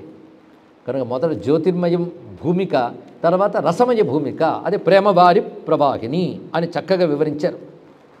అందుకే సాకేత్ పురద్వారే సరయు కేళికారిణి అనే మాట బృహద్బ్రహ్మ సంహిత అనే గ్రంథంలో ఉందండి. ఇప్పుడు నేను సంహితలు నేను చెప్తుంటే అవి ఇన్ని ఉన్నాయని మీకు అనిపించాయా? ఇవన్నీ రామ ఉపాసన గ్రంథములు. ఎన్ని సంహితా గ్రంథములు ఉన్నాయో ఇవి చూస్తే రాముడు అర్థమవుతాడు. అప్పుడు రామాయణం చదివితే రామాయణం ఇంకా అద్భుతంగా గోచరిస్తుందండి. మొదటి నుంచి కూడా దశరథ శబ్దం నుంచి ఒక సాధనారూపమైన అంశమే మొత్తం గోచరిస్తుంది. అదొక రహస్యం అది ఇక్కడ. కానీ ఈ సంస్కారం అక్కడ ఉండాలి. ప్రతి వ్యక్తి తన సంస్కారంతోనే దేన్నైనా చూస్తాడు. ఇది బాగా గుర్తుపెట్టుకోండి. అందుకే విదేశీ సంస్కారములతో మన గ్రంథాలు చూస్తే తప్పుడు అర్థాలు అవుతాయి. ఈ దేశ గ్రంథాన్ని ఈ దేశ సంస్కారంతో చూడాలి. అలాగే ఒక్కొక్క గ్రంథానికి ఒక్కొక్క సంస్కారం అవసరం. ఆ సంస్కారం లేకుండా తమ ఆలోచనలతో అది చూస్తే అది సరిగ్గా అర్థం కాదు కదా, ఇంకొకలా అర్థమవుతుంది. ఇది తెలుసుకోవాలి. ఎందుకంటే 3D సినిమా చూడడానికి వెళితే 3D కళ్ళజోడు పెట్టుకోవాలి. అందుకే నువ్వు ఆ కళ్ళజోడు బయటపడేసి అందరూ చెప్పారు కానీ ఏం లేదండి అంత అలికేసినట్టుంది అన్నప్పుడు తప్పు నీది. కళ్ళజోడు పెట్టుకోలేదు అక్కడ. అదేవిధంగా మనకు తెలియని అంశములు మనకు అలాగే కనిపిస్తూ ఉంటాయి. అందుకే పెద్ద విష్ణు భక్తులు అనుకునే వాళ్ళకి శివుడు అంటే విముఖత ఏర్పడడానికి కారణం మనకు తెలియదు. అది ఈ సంస్కారం ఉన్న వాళ్ళకి అది తెలియదు, ఆ సంస్కారం ఉన్న వాళ్ళకి ఇది తెలియదు. కానీ వేదాంత సంస్కారం ఉన్నవాళ్ళు ఉన్నారే, వాళ్ళు అది ఇది కూడా సరిగ్గా అర్థం చేసుకోగలరు. ఆ కోణంతో మనం ఇప్పుడు పరిశీలించాలి. ఇప్పుడు మనం సగుణ బ్రహ్మలోకంగా చూస్తున్నాం. జ్యోతిషావృత అమృతేనావృతాం పురిం, రెండు అందులో ఉన్న మంత్రములే చెప్పి అర్థం చేసుకుంటున్నాం. జ్యోతిష్ అంటే జ్ఞానము, అమృతం అంటే ఆనందము, రసస్వరూపము, రెండు అర్థమయ్యే కదా. అటువంటి భూమిక అది, అందులో అంశములే విరజాది నదులు ఉన్నాయి. విరజాది సరిద్వరాహ, పుణ్యలోకాల్లో ఏ ఏ దివ్య నదులు ఉన్నాయో మనకు తెలియదు, అవన్నీ సరయు యొక్క అంశములే. కనుక అటువంటి సరయు అది సాకేతం యొక్క పురద్వారే సరయు కేళికారిణి, సాకేతం యొక్క పురద్వారమునందు లీలామయమైన సరయు ఉంటుంది అన్నారు. ఒక విధంగా బాహ్య అయోధ్యకి అదే, ఈ సూక్ష్మ ఉపాసనారూపమైనటువంటి అయోధ్యకి అదే చెప్పబడుతున్నది. దాని తర్వాత వివరిస్తున్నారు, ఇటు నుంచి 3వ ఆవరణ, అటు నుంచి 6వ ఆవరణలోకి వెళుతున్నాం మనం. ఇందులో చెప్తున్నది అక్కడ ఆవరణ చక్రములో ఎవరెవరు ఉంటారో చెప్తున్నాడు. ఎలాగైతే ఆనందము జ్ఞానము కూడా పరమాత్మదో, ఇక్కడ చెప్పబడుతున్న దేవతలందరూ పరమాత్మ యొక్క రూపములే. వారెవరో తెలుసుకుంటే మహాశివుడు, మహాబ్రహ్మ, వరుణ, మహేంద్ర, కుబేర, ధర్మరాజ, దిక్పాల, మహాసూర్య, మహాచండ, యక్ష, గంధర్వ, గుహ్యక, కిన్నర, విద్యాధర, సిద్ధ, చారణ, అష్టసిద్ధి, నవనిధులు. వీటిని ఆ చక్రంలో భావించాలి. ఏ చక్రంలో? 3వ చక్రంలో. ఇక్కడ మహాశివ అని ఎందుకన్నారు? శివుడు కాక మరో మహాశివుడు ఉన్నాడా అంటే, ప్రతి బ్రహ్మాండంలో సృష్టి స్థితిలో జరుగుతున్నప్పుడు ప్రతి బ్రహ్మాండంలో బ్రహ్మ విష్ణు శక్తులు ఉంటాయి. కానీ సమస్త బ్రహ్మాండాన్ని కలుపుకుంటే చెప్పబడే తత్వం మహాశబ్దంతో చెప్పబడుతుంది. కానీ సమస్త బ్రహ్మాండములకు ఉపరి పరతత్వాన్ని మనం భావన చేస్తున్నాం. ఉపరి సమస్త బ్రహ్మాండములకు పైన. అప్పుడు సమస్త బ్రహ్మాండములందు ఉన్న వాళ్ళని ఇక్కడ చూసుకోవాలి. ఇక్కడ అందుకే మహాశివుడు మొదలుకొని చివరికి నవనిధుల వరకు దేవతలను చెప్పారు. ఇవి దివ్య స్వరూపాలతో ఉంటాయి ఈ ఆవరణలో. ఏ ఆవరణ? 3వ ఆవరణలో ఉంటాయి. దాని తర్వాత 4వ ఆవరణలోకి వెళుతున్నాం. అంటే ఇదంతా కలిపే మనం విష్ణువుగా చూస్తున్నాం ఇందులో. కనుక ఇందులో చెప్పబడ్డ మహాశివ, మహాబ్రహ్మ, మహేంద్రాదులు కూడా రామస్వరూపాలే అని దర్శనమిస్తున్నాడు. అలాగే 4వ ఆవరణలోకి వెళ్ళేటప్పటికి లోపల నుంచి 5వ ఆవరణ. ఇక్కడ ఎవరుంటున్నారు అంటే దివ్య విగ్రహధారిణ, దివ్య విగ్రహం అంటే దివ్య రూపాన్ని ధరించిన వేదాలు, ఉపవేదాలు, పురాణములు, ఉపపురాణములు, జ్యోతిషము, రహస్య తంత్రములు, కావ్యనాటక కోశ జ్ఞాన కర్మ యోగ వైరాగ్య యమనియమ కాలకర్మ గుణ ఇవి ఉంటాయండి. మొత్తం భగవంతుణ్ణి పొందడానికి ఉపకరించే శాస్త్ర జాలమంతా అక్కడ ఉంటుంది. శాస్త్రములు జడస్వరూపాలు కావు, అవి చైతన్య స్వరూపాలు. వాటికి దేవతలు ఉన్నారు.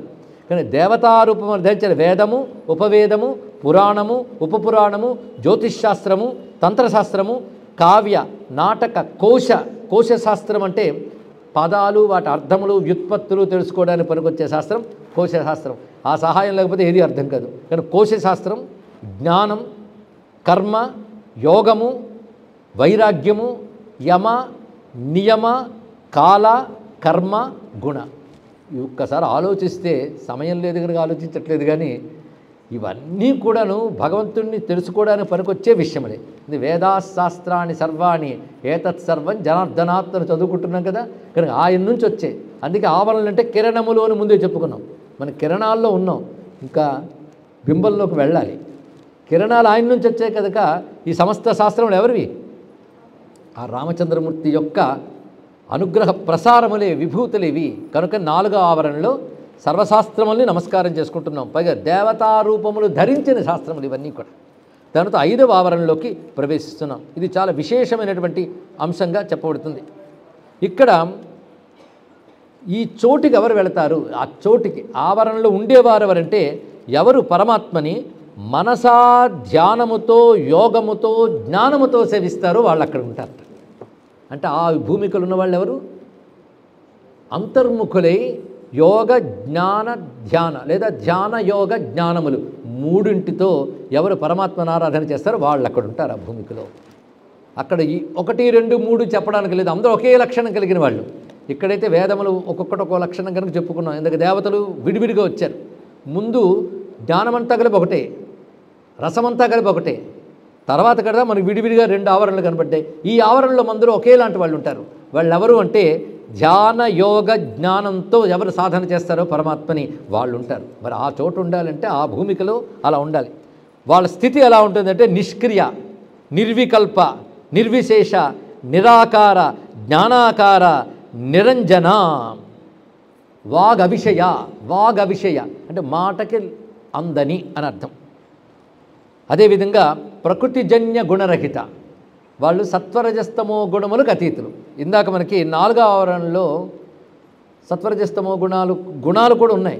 ఇక్కడికి వచ్చేటప్పుడు గుణాలు కూడా లేవు. అలాంటి వాళ్ళు ఉన్నారు. ఇక్కడ గుణాతీతులైనటువంటి యోగులు ఆ భూమికలో ఉంటారండి. ఊహించుకుంటేనే గొప్పగా ఉంది.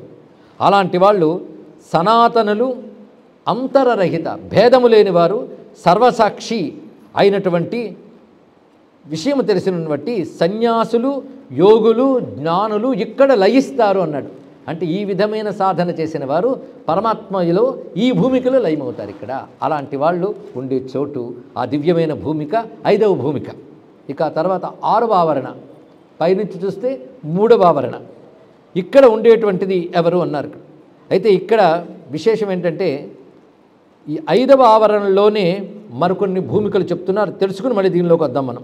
5వ ఆవరణలో మహాత్ములు, యోగులు, జ్ఞానులు ఉంటారన్నారే, అక్కడ కొన్ని దివ్యమైన భూమికలు ఉంటాయి. అవేమిటి అంటే వైకుంఠములు అక్కడ ఉంటాయి అన్నాడు. అది వైకుంఠం అంటే యోగులు లయమయ్యే చోటు కనుక వైకుంఠం అక్కడ ఉంటుంది. ఆ వైకుంఠములు ఎన్ని రకాలు అంటే మహావిష్ణు లోకము, రమా వైకుంఠము, అష్టభుజ భూమాపురుష లోకము. 8 భుజాలతో నారాయణ ధ్యాన విష్ణు పురాణం చెప్తోంది. అది భూమాపురుషుడు. అవి ఉంటాయి అక్కడ.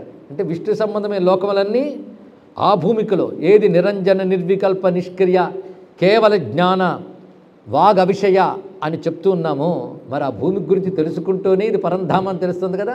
ఆ చోట ఉండే లోకములు మహావిష్ణు వైకుంఠం, రమా వైకుంఠం, అష్టభుజ భూమాపురుష వైకుంఠము, మహాబ్రహ్మలోకము, మహాశంభులోకము ఉంటాయి ఇక్కడ. అంటే ఇవన్నీ ఒకే స్థాయిలో చెప్పబడుతున్నాయి. ఇవి ఉండే చోటేది ఆ లయస్థానం. దీన్నే వేదాంతం సగుణ బ్రహ్మ భూమికలు అని చెప్తుంది. ఇక్కడ దాకా వచ్చామా ధ్యానిస్తున్నాం. ఆ భూమికలోకి ఎవరు వెళ్తారో చెప్పేశారు కదా. ధ్యానయోగ జ్ఞాన సాధకులు మాత్రమే ఆ భూమికలోకి వెళ్ళగలరు. వాళ్ళే వైకుంఠాన్ని చేరారని, శంభులోకాన్ని చేరారని చెప్పేది అక్కడే. ఆ భూమికలు ఉంటారు. అంతేకాదు గర్భోదక సాయి అంటే క్షీరాబ్ధి సాయి అనేటువంటి భగవాన్ నారాయణుడు శ్వేతద్వీపాధిపతి ఎవరైతే ఉన్నారో ఆయన వీటికి నాయకుడుగా ఉంటాడు అన్నారు. ఇక్కడ ఈ వైకుంఠ నాయకుడు ఎవరు? శ్వేతద్వీపాధిపతి గర్భోదక సాయి లేదా క్షీరాబ్ధి సాయి అనే నారాయణుడు ఈ వైకుంఠములకు అధిపతిగా ఉంటాడు. ఇది ఏ భూమిక అని చెప్పుకున్నాం? 5వది. ఇప్పుడు 6వ దానిలోకి వెళుతున్నాం. ఈ 6వది ఎలా ఉంటుందో వివరిస్తూ ఈ ఆవరణలో ఉన్నటువంటివి కొన్ని పట్టణాలు ఉన్నాయి. అవి ఏంటో చెప్తున్నారు చూడండి. మిథిలా పట్టణము రామ సంబంధమైనవి. అంటే ఇంచుమించు రాముడి దగ్గరికి వచ్చేస్తాను ఇప్పుడు. మిథిలా పట్టణము, చిత్రకూటము, బృందావనము, మహావైకుంఠము ఇవి అక్కడ ఉంటాయన్నాడు. ఇందాక చెప్పిన వైకుంఠములు కాక ఇప్పుడు ఈ వైకుంఠము, మిథిలా పట్టణ, చిత్రకూట, బృందావన, మహావైకుంఠములు ఇవి ఎలా ఉంటాయంటే దిక్కుల్లో ఉంటాయి. ఆవరణలో 4 దిక్కుల్లో ఈ వైకుంఠములు ఉంటాయి అని అద్భుతంగా వర్ణించారు. అందులోనే విశేషించి బృందావనం ఉన్నప్పుడు గోలోకాన్ని మనం భావన చేసుకోవాలి. గోలోకం అక్కడే ఉన్నది. అదేవిధంగా చిత్రకూట, మిథిల ఇవన్నీ విష్ణు విభూతులతో కూడినవి, రామ విభూతులతో కూడినవిగా అవి తెలియజేశారు. అలాంటి భూమికి దాటిన తర్వాత ఇప్పుడు ఆవరణ 7వ ఆవరణ. ఇంకేముందండి? ఒకటే కదా. 7వ ఆవరణ లోపల నుంచి లెక్క పెడితే 2వ ఆవరణ. అది ఆ చోటుని వర్ణిస్తూ ఉన్నప్పుడు అక్కడ 12 ఉపవనాలు ఉంటాయన్నాడు. 12 ఉపవనాలు అంటే నిన్న మనం చదువుకున్నాం. ఇక్కడ సాకేతంలో ఉన్నటువంటి శృంగారవన, విహారవన, పరివారవన, అశోకవన, తమాలవన, రసాలవన, చంపకవన, చందనవన, ప్రమోదకవన, నాగకేశరవన, అనంతవన, కదంబవన అని చెప్పబడినటువంటి 12 వనాలు ఉండే చోటు ఉండేది ఇక్కడ. ఇది కూడా చెప్పబడుతున్నది సాకేత సుషమ గ్రంథం ఆధారంగానే ఇవన్నీ వర్ణిస్తున్నాం. అందులో చెప్పిన ప్రకారంగా. అలాగే వశిష్ఠ సంహితలో ఉపాసనాత్రయ సిద్ధాంతం అనే గ్రంథం ఉంది. అందులో కూడా ఈ విషయాలు చెప్పబడుతున్నాయి. మొత్తం అయోధ్య వర్ణన అక్కడ కూడా కనబడుతుంది. ఈ వనంలో ఉన్నటువంటి ఈ వనములన్నీ కూడా మనకి కలిగించే ఆనందానుభూతి చాలా విశేషం. అసలు వనం అంటేనే ఆనందం ఇచ్చిందని అర్థం. అరణ్యాలు ఎవడు వనమనుడు. కీకారణ్యాల్లోకి వెళ్ళి వనము చాలా బాగున్నదంటే నీకు భాష సరిగ్గా రాదని అర్థం. అరిచి గీ పెట్టినా వినిపించుకునే దిక్కులేని చోటున అరణ్యం అనాలి. అరణ్య శబ్దానికి అర్థం ఇక్కడ. రోదనం చేసినా వాడు పట్టించుకోడు. వనం అంటే ఆనందంగా విహరించడానికి ఏర్పాటు చేసుకునే దాన్ని వనం అనాలి. ఇది తెలియాలి. ఇది పట్టుకుని బృందారణ్యం అంటే పరుగు, బృందావనమనే అనాలి ఇక్కడ. అలాగే ఇప్పుడు వనములు అంటే ఆనంద భూమికలు. ఇవన్నీ కూడా మొత్తం ఈ 12 విధములు ఆనంద స్వరూపాలు కనిపిస్తున్నాయి. ఎక్కడ? 7వ ఆవరణలో. కనుక మొదటి నుంచి జ్యోతిష్సు మొదలుకొని, రసం మొదలుకొని, అనేక దేవతా భూమికలు దాటి, విద్యల భూమికలు దాటి, ఆ తర్వాత యోగులు జ్ఞానులు చేరుకునే వైకుంఠ భూమికలు, మహాశంభులోక మహాబ్రహ్మలోకమని చెప్పబడుతున్న సగుణ బ్రహ్మలోక భూమికలు దాటి ఇప్పుడు వనభూమికల్లోకి వెళ్ళాం. ఈ వనములు అంటేనే ఆనంద భూమికలు. ఇది తెలియాలి అంటే ఉపనిషత్తుల్లో వనం అనేటువంటిది బ్రహ్మానందానికి పర్యాయపదంగా వాడారండి ఇక్కడ. అందుకే ప్రతి కోతిని ప్రతి వానరానికి పెద్ద అర్థం చెప్పక్కర్లేదు, కానీ హనుమంతుడిని వానరుడు అంటేట సరిపోతుందిట. వనం అంటే బ్రహ్మానందము. ఆ బ్రహ్మానందము పొందినవాడు, పొందించేవాడు వానరుడు. ఇది శబ్దం. వనం, వనస్య భావం వానం, వానం రాతి ఇది వానరహ అని అర్థం చెప్పారు. ఇది దూరాన్వయం కాదండి, హనుమంతుడికి సరిపోతుంది. నిరంతరం బ్రహ్మజ్ఞానంలో ఆనందంతో ఉంటాడు కనుక హనుమంతుడు నిజమైన వానరుడు. మనందరం వానరులుగా అవ్వాలని కోరుకుందాం. అంతేగాని ఇది కోతులకు వాడే శబ్దం కాదు. అయితే అడవుల్లో తిరిగి ఆనందిస్తాయి కనుక వాటికి ఆ పేరు ఉండవచ్చు కాక మనం అనుకునే అడవుల్లో. కానీ అసలు వానరం అనేది హనుమత్పరంగా చూస్తే వానరాణామధీశం అంటే. ఎందుకంటే వనంలో వచ్చే కనుక నేను మాట చెప్పాను. ఇక్కడ 12 వనాలు ఉన్నటువంటి భూమిక ఆ దివ్యమైన 7వ ఆవరణ. ఇంకా ఈ ఆవరణ దాటితే ఇంకేముందండి? లోపలికి వెళ్ళిపోవలసిందే. ఆ లోపల ప్రకాశిస్తున్న శుద్ధ బ్రహ్మము సీతారామ సమేతమై ప్రకాశిస్తున్నది. ఇది 8వ ఆవరణలోకి మనం వెళ్ళిపోయాం. ఇది ప్రథమావరణ. అక్కడి నుంచి ప్రథమావరణ అంటే అక్కడి నుంచి ఇవన్నీ వచ్చాయి. పైగా ఇవన్నీ ఎందుకు కలిపి ధ్యానిస్తున్నామంటే ఆయనతో ముడిపడి ఉన్న ఇవన్నీ ఆవరణలు అంటే అది అర్థం. ఓ పద్మం తీసుకున్నారనుకోండి, ఆ మధ్యలో దుద్దు చుట్టూ రేకులు ఉంటాయి. అలాగే ఆవరణలన్నీ రాముడి చుట్టూ ఉన్నాయి. ప్రతి రేకుకి దుద్దుతో సంబంధం, ప్రతి ఆవరణకి రాముడితో సంబంధం. ఇక్కడ ఆ రాముని శక్తే వీటన్నిటిలో విస్తరిస్తుంది కనుక వీటిని రామమయంగా చూడాలి. వీటిని ఏమో తక్కువగా చూడడం కాదు. అయితే ఇవన్నీ చూడాలంటే ముందు నీకు జ్ఞానం ఉండాలి. ఆ జ్ఞానమే ముందు ప్రకాశం. తర్వాత భగవంతుడిని చెప్తే అనుభవించగలిగిన భూమికైనా ఉండాలి కదా, అది తర్వాత వచ్చే రసప్రవాహం. తర్వాత ఆయన వల్ల పనిచేసే దేవతలు, తర్వాత ఆయన వల్ల పనిచేసే విద్యలు, ఆడ తర్వాత ఆయన వల్ల పనిచేసే సగుణ బ్రహ్మలోకములు, ఆడ తర్వాత ఆనందానుభూతికి స్థానమైన వనములు, అటుపై ఆయనయే కనబడుతున్నాడు ఇక్కడ. ఇది ఎలాంటిదంటే ఇంట్లో దీపం దగ్గరికి వెళ్ళాలి అంటే ముందు దీపం గోడ మీద, కిటికీ మీద, గుమ్మం మీద, వాకిలి మీద, గదిలోకి వచ్చింది. మీరు వెలుగు గుమ్మం మీద పడింది చూస్తే గదిలోకి వస్తారు, గదిలో పడింది చూస్తే ఇంకా లోపలికి వెళ్తారు, చివరికి దీపాంతం తెలుసుకుంటారు. ఇది అలాంటిదేనండి గ్రహించాల్సింది. ఆవరణ పూజ అంటే ఇదే విధానం. కనుక ఒక్క ఆవరణ పూజ అయినా సరిగ్గా అర్థం చేసుకుంటే అది వేదాంతం చెప్పిన బ్రహ్మానుచింతనమే అవుతుంది. అది తెలుసుకుని చేయాలి. కేవలం బాహ్యంగా చేసి పడిపోయామనుకోండి లాభమేముంది? అప్పుడు సోహంభావైన పూజ అయితే ఎలా అవుతుంది? కనుక ప్రతి ఆవరణార్చన కూడా ఒక్కొక్క ఆవరణ దాటుతూ దాటుతూ దాటుతూ అన్ని ఆవరణలకు వెలుగునిస్తూ ఆవరణలకు అతీతంగా ఉన్న పరమాత్మను పొందుతాయే. ఇది ఏ దేవత ఉపాసకుడైనా ఆ యంత్రములు దర్శించవలసిన అంశములువే. ఇప్పుడు మన అష్టాచక్ర నవద్వార దగ్గర ఉన్నాం కనుక ఇది ప్రధానమైన విషయంగా చెప్పబడుతున్నది. ఇక్కడుండే స్వామి ఎలా ఉంటాడు? ఇక్కడ భగవానుడైన రామచంద్రమూర్తి ప్రకాశిస్తుంటాడు. ఇక్కడ సీతారాములు చెప్పిన వెంటనే చెప్పిన విషయం ఏంటంటే పార్షద కనబడుతుంటాడు, కానీ ప్రధానంగా ఇక్కడ హనుమంతుడు ఉంటాడు. ఇక్కడ ప్రధానంగా ఆయన అక్కడ ద్వారపాలకుడు ఆయనే, రామ పాదాంతికల్లో ఉండేవాడు ఆయనే అని చెప్తూ ఇక్కడ రాముని చుట్టుకుని చాలా ఉంటాయి, ఒక్క రాముడే కాదు. అవి ఏవేమిటో చెప్తున్నాడు. ఇక్కడ మన ఆధారంగా తీసుకుంటున్న సదాశివ సంహిత గ్రంథం. ఎన్ని గ్రంథాలు చెప్పామో చివరికి మీరు చెప్తే చాలు. సదాశివ సంహితలో చెప్తున్నాడు ఇక్కడ రాముడు మధ్యలో ఉన్నప్పటికీ సీతమ్మ పక్కన ఎదురుగా హనుమంతుడు, రామ పరివారం పక్కన ఉంటారు. కానీ ఆయన చుట్టుకుని కొన్ని ఉంటాయి. అవేమిటి అంటే సమస్త అవతారములు ఇక్కడ ఉంటాయి అన్నారు. ఇక్కడ రాముని చుట్టూ కొలుచుకుంటూ అనేక అవతారములు ఉన్నాయి. ఇక్కడ అవతారాల పేర్లు ఇచ్చారు, ఒక్కసారి విందాం. మత్స్య కూర్మ, అనేక వరాహ, అదేమిటన్నాడో తెలియదు, ఏకవరాహం కదట, అనేక వరాహములు, అనేక నరసింహ, అంటే ఎన్ని కల్పాల్లో ఎన్ని ఎత్తాడో అన్నీ అక్కడ ఉంటాయి. మత్స్య, కూర్మ, అనేక వరాహాలు, అనేక నరసింహాలు, అలాగే హయగ్రీవుడు, వామనుడు, కేశవుడు, యజ్ఞుడు, ధర్ముని పుత్రుడైన నరనారాయణుడు, దేవకీనందుడైన శ్రీకృష్ణుడు, అలాగే బలరాముడు, పుష్ణిగర్భుడు, మధుసూదనుడు, గోవిందుడు, మాధవుడు, పరాత్పర వాసుదేవుడు, అనంతుడు, సంకర్షణుడు, ఇలాపతి, ప్రద్యుమ్నుడు, అనిరుద్ధుడు మొదలైన అవతారములన్నీ కూడా అక్కడ ఉంటాయి. అంటే అర్థం ఏంటి? ఆ అవతారములన్నీ రామచంద్రమూర్తి ధరించిన అవతారములే. అది కృష్ణ భక్తులైతే రాముడితో మొదలు అన్ని కృష్ణ అవతారములే, విష్ణు భక్తులైతే రామకృష్ణ మొదలుగా అన్ని విష్ణు అవతారములే. మాకు ఏది అభ్యంతరం లేదు, అన్నీ ఒకటని చెప్తున్నారు కదా ఇక్కడ. కానీ ఇన్ని అవతారములు ఉంటాయి ఎక్కడ? 8వ ఆవరణలో ఇన్ని అవతారముల చేత వేష్టితులై ఉంటాడు.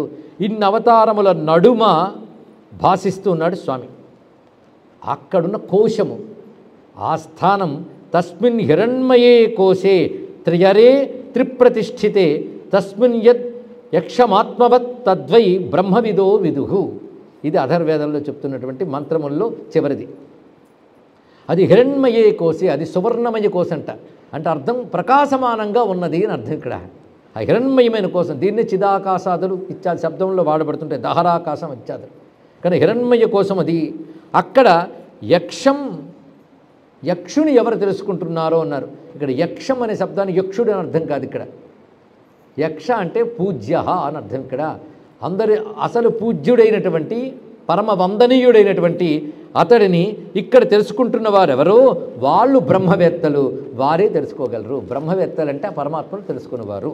అందుకే తస్మిన్ యద్ ఆత్మన్వత్ ఆత్మన్వన్ అనే మాటకు అర్థం ఏంటంటే అక్కడ ఉపవిష్టుడై ఆత్మకు అభిన్నుడైనటువంటి అన్నారు. ఇక్కడ ఆత్మకు అభిన్నుడైన యక్షుణ్ణి అంటే నీలో ఆత్మరూపంగా చెప్పబడుతున్న ఆ భగవంతుని ఎవడైతే తెలుసుకుంటున్నాడో వాడే బ్రహ్మవేత్త. అసలు బ్రహ్మవేత్త కాకపోతే ఆయన తెలుసుకోలేడు. అందుకే బ్రహ్మవిదో విదుహు అని శబ్దం చెప్పారు. కనుక అది త్రియరే త్రిప్రతిష్ఠితే అన్నారు. త్రియరే, అర 3 అరలు ఉంటాయట. స్వామి ఎక్కడ కూర్చున్నాడు అక్కడ. ఆ 3 అరల యందు ప్రతిష్ఠితుడై ఉన్నాడు. 3 అరలు అంటే సచ్చిత్ ఆనందము, అది 3 అరలు అని చెప్పబడుతుంది. త్రిప్రతిష్ఠితే 3 యందు ప్రతిష్ఠింపబడ్డాడు అంటే సర్వ జగత్తు 3 భాగాలుగా విభజించారు. ఒకటి అచిత్, చిత్, ఈశ్వరుడు. అచిత్ అంటే జడా ప్రకృతి, చిత్ అంటే చైతన్య ప్రకృతి అని జీవుడు. ఈ రెండిటికి అధిపతి ఎవడు? వాడు ఈశ్వరుడు. ఈ 3 యందు అధిష్ఠించిన వాడెవడో అతడు త్రిప్రతిష్ఠితే. 3 యందు ప్రతిష్ఠింపబడి సచ్చిదానందములనేటువంటి త్రియరే 3 భాగముల యందు 3 భాగములుగా ఉన్న ఒకడిగా ఎవడున్నాడో వాడు లోపలున్నాడు. వాడు ఇన్ని ఆనందములకు మూలం గనక ఆయన్ని మించిన ఆనందం పైన మరొకట్లేదు. ఆయన ఆనందములే ఇవన్నీను. అందుకే బ్రహ్మానందము యొక్క తుంపరులయ్యా అన్ని లోకాల్లో పొందే ఆనందములను ఉపనిషత్తు చెప్పింది తైత్తరీయ సంహితలో. మనుష్య లోకంలో మనం ఆనందించాము అంటే అది తుంపరది. అసలు బ్రహ్మానందం ఎంత ఉంటుందో ఆలోచించండి. ఇవే పెద్ద ఆనందాలు నువ్వు అనుకుంటున్నావే, ఇవి తుంపరులు అన్నాడు. తుంపరు మీకు మురిపం కలిగిస్తే సముద్రం కావాలనిపించాలా లేదా చెప్పండి. ఇక్కడ ఈ తుంపర కంటే పెద్ద తుంపర ఇంద్రలోకం, అంతకంటే మరో పెద్ద తుంపర ఆ పైలోకం. ఇవన్నీ తుంపరలే. అసలు ఇన్ని తుంపరలు వస్తున్నాయంటే ఇక్కడ ఏదో ప్రవాహం ఉండాలి అనిపించద్దండి. కనుక ఆనందరూపమైన తుంపరులను అనుభవిస్తూనే ఆహోహో అనుకుంటున్నావే, వీటికి మూలమైన సముద్రం ఒకటి ఉందయ్యా అని తెలుసుకో. అది స్వాత్మానందలవీభూత బ్రహ్మాజ్యానంద సంతతి. బ్రహ్మలోకం మొదలుకొని మనుష్యలోకం వరకు నువ్వు పొందుతున్న ఆనందములన్నీ తుంపరలే. ఇన్ని ఆనందములకు మూలమై ఈ బిందువులకు మూలమైన సింధు ఒకటి ఉంది. దాన్ని మించిన ఆనందం మరొకట్లేదు. ఆనందం ఉంటేనే నువ్వు ఆనందం అనుభవిస్తున్నావు. కానీ అసలు ఆనందం అది తెలుసుకో. అది యోగులు తుంపరలు వదిలి సముద్రం పట్టుకుంటారు, మనం తుంపరలే సముద్రం అనుకుంటాం. అది తేడా. అందుకే లౌకిక విషయాలే గొప్పవనుకుని వాటిపైపు దేవుళ్ళు ఆడే వాళ్ళందరూ తుంపరలు సముద్రాలు అనుకునేవాళ్ళండి. పరమాత్మని అఖండ సముద్రం వైపే ప్రయాణించే వాళ్ళు యోగులు. ఇవి ఇంకా బాగున్నాయి ఉండనేయండి ఇప్పటి నుంచి ఎందుకు అన్నారంటే ఇంకా తుంపరల వైపు దిగుతూనే ఉండాలి. వీడు సముద్రం వైపు వెళ్ళాలి. కనుక ఆనందము సముద్రమై ఉంది అక్కడ. వాటి తుంపరులు అన్ని లోకాలు ఉన్నాయి. అందుకే ఆనందస్వరూప ఆనందానికి మరొక పేరే రామ ఆయనండి. ఆనందస్వరూపుడైన అందుకే అన్ని లోకాల ఆనందాలకి మూలమై అయోధ్యనబడి ఆనంద భూమికుంది. దానికి మళ్ళీ కేంద్రంలో పరమాత్మ ఉన్నాడు. అక్కడ కనబడేవన్నీ అలౌకిక విషయములే, లోకాలకు అతీతమైన విషయములే. ఇందాక చెప్పినప్పుడు విరజానదికి ఆవలున్న విషయాలు ఇప్పుడు చెప్పుకుంటున్నవన్నీ సూక్ష్మ భూమికలో వాటికి మూలంగా రామచంద్రమూర్తి ఉన్నాడు. ఇది అద్భుతమైన అంశాన్ని దర్శింపజేస్తున్నారు. తస్మిన్ హిరణ్యయే కోసే, అక్కడ త్రియరే త్రిప్రతిష్ఠితే, తస్మిన్ యద్ యక్షమాత్మన్వర్త్ తద్వై బ్రహ్మవిదో విదుహు. ఇది అథర్వేదంలో మంత్రం చెప్పుకున్నాం. ఇది శాస్త్రీయమైన అంశం కనుక కొంచెం గంభీరంగా ఉంటుంది. అదే కానీ ఇక్కడ తీర్థం కొండని చెప్తే వెంటనే ఆటోవో కారో పట్టుకుని పరిగెత్తచ్చు. ఇక్కడ పరిగెడితే దొరకదు, కూర్చుంటే దొరుకుతుంది. ఇది మఠం వేసుకుని ధ్యానిస్తే దొరుకుతుంది, ఏకాగ్రత ఉంటే దొరుకుతుంది. ఇక్కడుండి మీరు ధ్యానించవచ్చు, ఇక్కడుండి మణిద్వీపాన్ని ధ్యానించవచ్చే, పారాయణ కూడా చేసేస్తామే. మరి ఇక్కడుండి అయోధ్యను మాత్రం ఎందుకు ధ్యానించకూడదు? ఇలా ధ్యానించండి. ఇలా ఎవడు అయోధ్యని ధ్యానిస్తాడో, చింతన చేస్తాడో వాడు రాముని యందే ఉన్నాడు అని శాస్త్రం చెప్తుంది ఇక్కడ. అందుకు అటువంటి భవ్యమైన అయోధ్యలో ఇంతవరకు అవతారాలు చెప్పుకున్నాం. ఆ మధ్యలో రాముడు ఎలా ఉన్నాడో వర్ణిస్తున్నారు.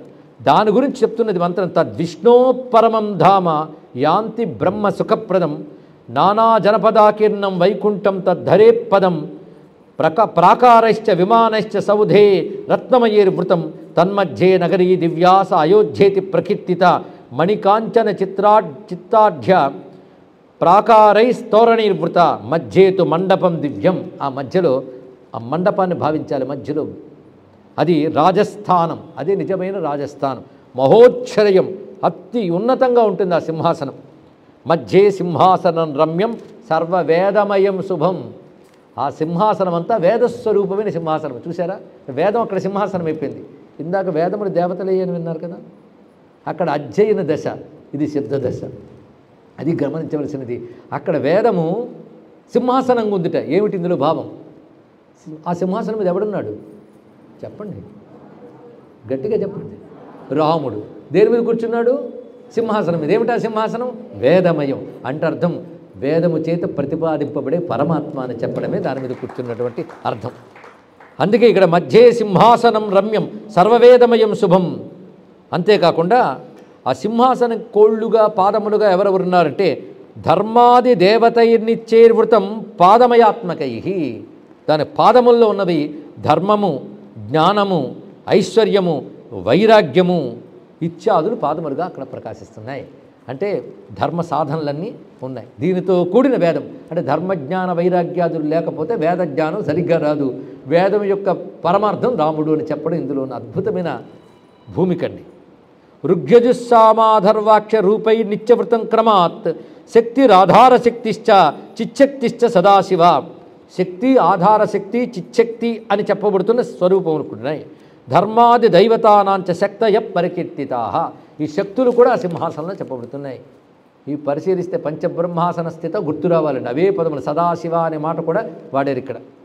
తన్మధ్యే అష్టదళం. ఆ సింహాసనం మీద అష్టదళ పద్మాన్ని భావన చేయాలి.